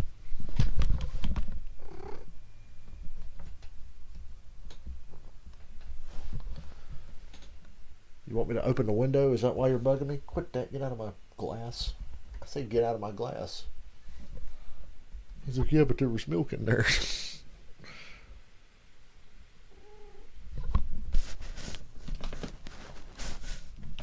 Well, get on. God, this cat's fucking retarded. He's funny, though. Man, it's so cold here in North Carolina now. Well, it was cold last night. It's not that cold outside right now, but I'm enjoying this weather. And I may get to work in the next couple of weeks without having to get a new shitty job. Oh, I'm so relieved. I'm still looking for a little part-time something, but my dad told me last night, he's like, we'll definitely need you here soon. And I'm like, sweet. It's like, thank fucking Christ, I'm so goddamn bored. And I don't want to get another shitty job. I like my job. It'd be nice to get to do it again soon, which looks like I'm finally going to get the chance.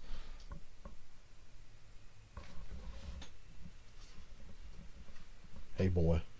What are you doing there, boy? Look at this sleepy-ass cat. 1 minute he's wide awake, the next minute he's struggling to stay awake. Single file. Ain't shit happening in this race right now. That's why I'm not talking about the fucking race. We're coming to 15 to go, and there ain't shit going on.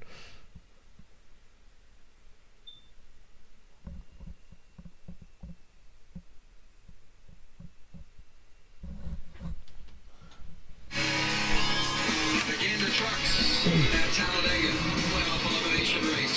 2 will be eliminated after this race today. We know one of those will be Todd. So wait a minute, Michael, are you telling me that Brandon Brown has better odds than Riley Herbst I guess at a speeding penalty for the Xfinity race today, but has recovered to run back up inside the top 10.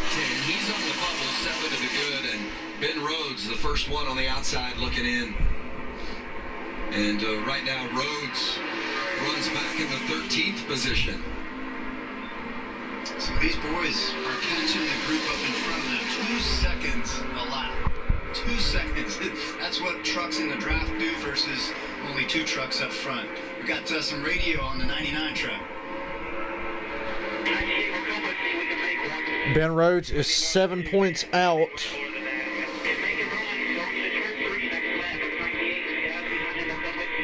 He's going to gain 2 of those here probably when Cobb and what's his face pit. I don't know. They still haven't pitted, by the way. I just don't. They need to be bunched up better, and I think that the team will probably decide that we need to wait. Can't wait much longer though, Vince. If you're in that position, knowing you need those positions, but I think I'd lay low here for a bit. Maybe when they catch this group of trucks ahead of them, it'll jumble up the running order. You know, anytime we see that group of trucks ahead of them better just get to fucking pit road and not cause a problem. they have to go wide. Well, I mean, Austin Hill ain't got a pit again. Austin Hill's going to be tailing his lead lap here after serving his penalty. But Cobb and the 28 still have not pitted. And she's part of that group right there in that white truck, second in line behind Austin Hill. She's the leader, has yet to pit, while most of the others pitted at lap 65. 13 laps to go. This was at lap 51. Oh man, look, Vince, they're side by side as well. And now that group up in front of the actual leaders is side by side and driving like idiots all over the place. Sheldon Creed going to take them around the top side. All right, they're snaking around them on the outside. In that group that's coming up, they're hammered down. Ooh, that could have been bad. This group as fast as That really could have been bad, but it worked out. Look at Stuart Friesen taking advantage of this. He jumped to the inside, and Ben Rhodes is coming with him. Oh, but they get down in front of him, and it just leaves Ankrum hung up on the outside, but he's got Crafton behind him. Brett Moffitt right behind him. All them lap trucks and everything just jumbled up this front pack and made some stuff happen there. But it looks like the top 5 are going to stay single file still. He's run some Xfinity Series races this year. Even stepped in for Austin Dillon, ran the road course race on the Cup side. I'd call him the wild card right now. Crawla, he's got the Austin Hill right there in that lead pack. opportunities right. Oh, whoa, the 18 just got turned and Fox cut away from it. Christian Eckes down. Well, we can't see it. He saved it, but Fox, as soon as that truck cut sideways, Fox cut away. Because that's what they do. Way to go, Fox. You're really on top of things today. Let's watch the Safe Flight truck in the middle. Safe Flight repairs. He's gonna get. He doesn't need any repairs, lucky for him. God, Sauter just crushed him below the yellow line and nearly killed him. But Eckes was able to gather it up somehow. That could have been the end of his championship hopes, but he's able to. That's good news for Ben Rhodes, who is up in the top 5 now and 4 points above the cut line. Crafton is 3 ahead. Eckes is -3. Swapped positions from the bubble to the outside. So that whole deal there jumbled up the playoff standings. And Ben Rhodes' radio right there, he said, I think that was the 18 that got shuffled. That is the one team that they are watching right now. So the 88, Ben Rhodes, 4 to the good as of now. 99, I should say, 5 to the good. Herbst is 25-1. As of now. Because that's going to change again and again. Awesome save though, and right now that's going to keep him in the game. But he's right now the first guy out. And here's Zane Smith sitting in the hauler, gaining spots with these guys moving around. That's how close it is on who's going to advance. You know, it's Talladega. Go big or go home. Michael, give me Michael Annette. Give me Annette for the Xfinity race. I'm here to make money. There's no point in fucking around because, hell, half the field's going to get wrecked anyway, probably. Crossing the line. 10 to go. With Brett Moffitt behind. Stuart Friesen sits third. Right there somewhere, Geraldo's going to find his teammate Trevor Bain. Maybe they can hook up and race toward the front. But what a race for Sheldon Creed. He's been the fastest truck. Yeah, Sheldon Creed, I admit, consistently has been the best truck all day. Work to do. Yeah, Creed, a 3-time winner this season. He always gets back up front relatively easily, no matter how the strategy or the circumstances are playing out. By the way, there's a lap truck among them. Austin Hill, third in line, is a lap down, but he's right there in the lead pack. So he could kind of play God right now if he wanted to. When somebody makes a run, he'd jump out of line and go with them. Too bad, but here we are. We're getting down to it. Less than 10 to go with Creed controlling the race, and then with a lap truck of Austin Hill. He's running third on track. I'm just picking Michael Annette and hoping that the Collin cars all get taken out. He's looking for the caution. And remember, Hill has gone a lap down because of a speeding penalty on pit road during that last round of pit stops. That's my only hope later in the Xfinity race. Moffitt hasn't been to victory lane this year, certainly. And I have to think long and hard before the Cup race tomorrow because that race is much more interesting when it comes to whoever I'm going to pick. Of course, at Daytona, where he just hounded. Uh-oh, something happened ahead. Look at the momentum. Inside lane checked up, but we're riding along with Crafton right now, looking back at Eckes. That's your bubble. Right there, those two guys. Yep, Crafton 4 to the good, 3 to the good now, and Eckes on the other side of the bubble line. If I'm Eckes right now and I see those two niche trucks on the outside and my team said I can go, I'm going to follow those guys. I have to get, there you go, buddy. You got to get ahead. Outside line trying to form up at the back. And he's going to get the Rackley roofing truck of Greenfield to come up there as well. So he wasn't the last guy in line. That'll help. Ankrum, Trevor Bain, Kaz Gralla, Eckes, Clay Greenfield. See if anybody else jumps up in front of that line to go with them. Boy, if I was Rhodes, I probably would have got up in front of that line because now the 18 is in that line and he might get by him. Right there behind him, the 45. If they can stay together. It doesn't look like they're staying together that well. So Is Kaz Gralla, and then right behind Eckes can't hold on to the rear end of the 44 and really get that line going forward. Above the cut line. Now Eckes and Rhodes are both +1 and Crafton is -1 and falling back. 44, 45, 26. We got, I feel like I'm watching a dual race at Daytona. Because we're not even watching the leader, we're watching like what the fuck's going on back here. Whoa, Biggs, what the fuck's going on up here? Whoa, is something wrong with Creed? Creed's got a problem. He pulled out, he's got a flat. Flat right rear on Creed's truck, and Stuart Friesen's taking the lead now. Team communication on counting trucks and telling them what to do. Boy, the Fox guys are really not on top of it today. The leader had trouble. I don't know what's up. Sheldon Creed's got a flat right rear. You can see it popping out. If that carcass comes out, that could bring out a caution. Able to take the lead. Something broke, I think. It's a fucking flat right rear, you dumb fucks. Are you blind? Did you not see it? I think he's got a flat. When it was on camera? God. These guys are fucking retarded. Marty Reed would have been better. Caution's out. There you go. Right side's only for the 2 truck coming. Caution's out with 6 laps to go. They have a tire going down. They're going to make a right side change there. That we're under caution, guys. And there you go. I was on top of it way before Fox was. Stuart Friesen's the leader. And now the caution's out, so his day's not over either. So debris from the 2 truck has brought out the caution. Oh boy. You think shit's gonna get stupid now? Guys, get somewhere. You stupid fucker. He just turned my cable off and the television. Idiot.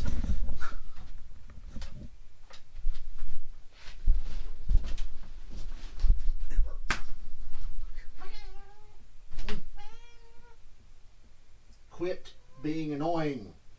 This is incredible. We've got all these guys backing points right now. Zane Smith +5, Rhodes +2, Ankrum +2, Crafton -2. That's what this system's all about as far as working your way through to get to the next round in the playoffs. And then you've got guys like Friesen or Lassard, Chandler Smith, even Trevor Bain. Yeah, there's debris all over 1 and 2 from Creed, I guess. They want to win races. Friesen has been second this year. Lassard has gotten better as a rookie as the year has progressed. Chandler Smith looking for his first career win. Trevor Bain back in the mix of the NASCAR series again. So there's a lot of just because you're not in the playoffs doesn't mean that there's not something out there for you to get. They don't care. Those guys you mentioned don't care about the playoffs right now. They just want to go to Victory Lane at Talladega Super Speedway. One of the most... Well, at least this caution doesn't bring out a red flag. Say, man, I conquered Talladega, and you've got... Hopefully it can be a quickie yellow. We get 3 laps for a restart instead of 2. You know, when Chandler burst on the scenes, Vince, we thought he was just a win waiting to happen. Second at Bristol in one of his first few starts. Now he finds himself in a position to win at Talladega. Yeah, 5th the last 2 weeks. And as you said, Mike, just a win waiting to happen, and we'll see if Smith can do it. And even Tyler Ankrum or Matt Crafton, as long as he's been around, the 44-year-old 3-time series champion, never won on a super speedway, would get that first one today. He's driven like a champion today. The way he fought, battled, out on the outside. You heard him get a little disgusted during the middle parts of the races, and then calm right down when he finally did get to the bottom. He's racing right up front, trying to dig and get up to that top 5. As they come towards the start-finish line, we're going to end up with 4 to go.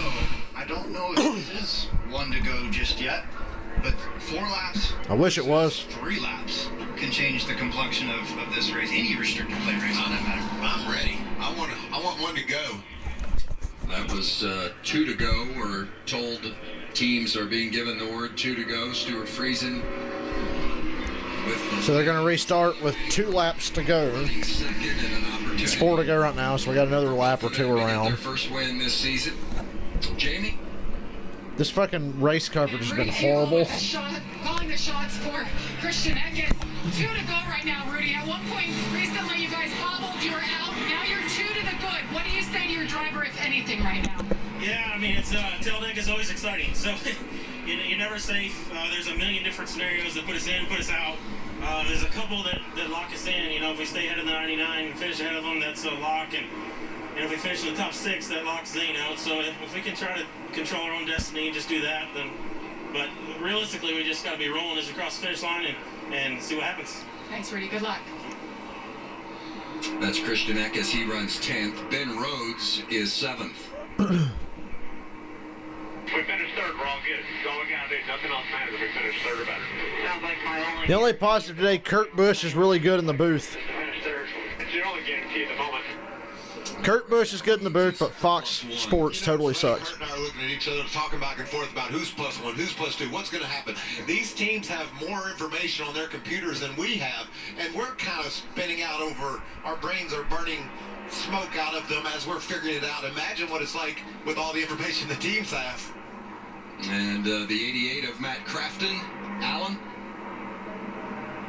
Tensions rising once again on the 88 radio. Look, for a long time they wanted to get to the bottom. Like we were saying, they were running well. Well, this last run, whether it's the track changing, with the truck handling changing, it's the top that is benefiting them more. So Matt Crafton trying to get to the top. He's been asking, how far are we out? Where do we stand?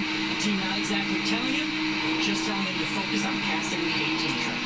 Yeah, I mean, +1 or -1, I mean, that changes with the momentum of a line, right? I mean, that can change so easily here at Talladega. But with Crafton's scenario from his crew chief, that's when you're now focused on one guy. And that makes it a lot simpler than, oh man, we got to be P3, or hey, we got to jump ahead of these guys. If Crafton's told to focus on just beating the 18 heads up, that's when it clears up. And that's what I'm sure they've told the 18 truck as well. He's just got to beat the 88.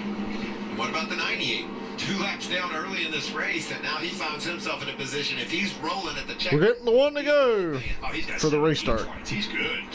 That's what's crazy. His 15 is like, all right, 10, that's not so good. Less than 5, that's just, we can't keep up. That can change in one lap. And then you hear, you mean, I just got to beat one guy? That's simple. Out of all these 20-some? That's simple if you look at it that way.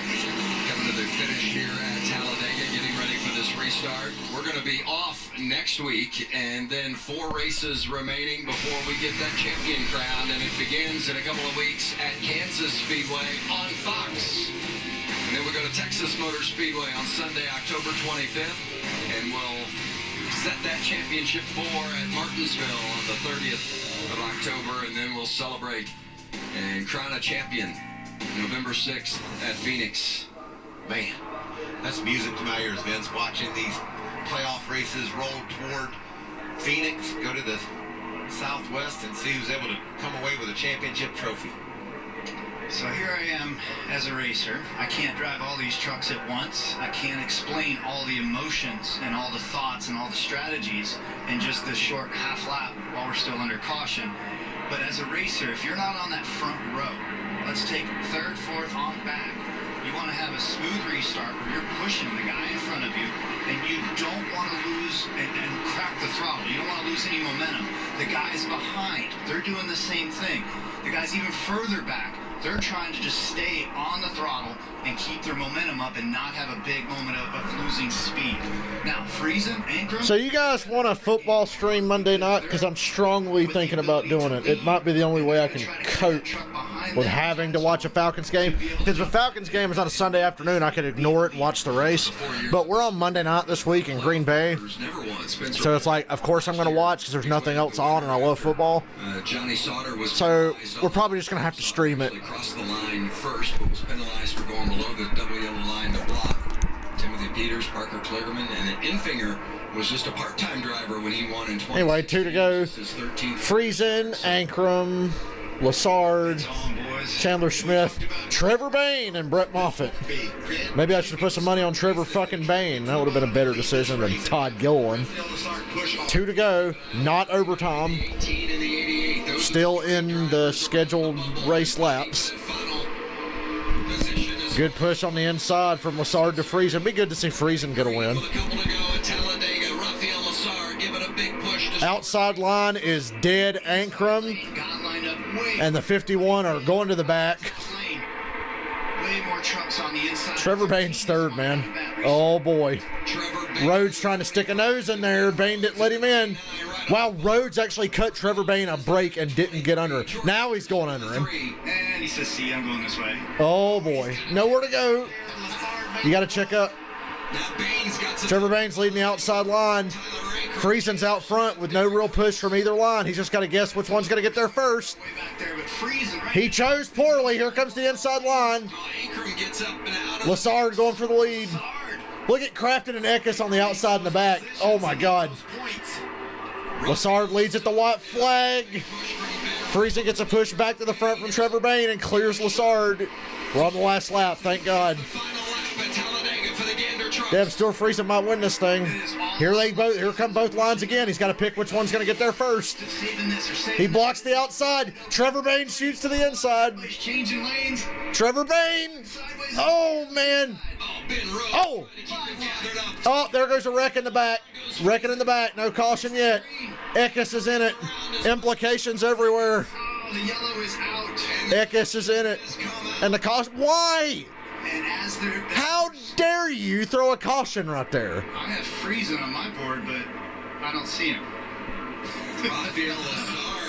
How dare you throw a caution? The front as well. That's Lassard and Trevor Bayne. Wow. They really threw a fucking caution. That's the top two, and there's Austin Hill is on fire. It's on fire. And as we stand right now, Ankrum is... Who won the race? You can't tell because they didn't let him race back.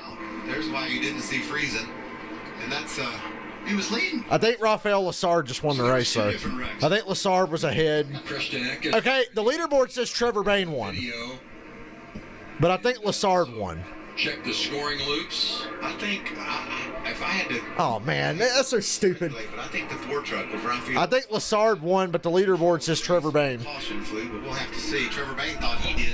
He drove around Lassard going to the checker. Can you please show us the video? Don't do us like ESPN did at Talladega that one time when it was Harvick and Boyer and the caution come out. As well.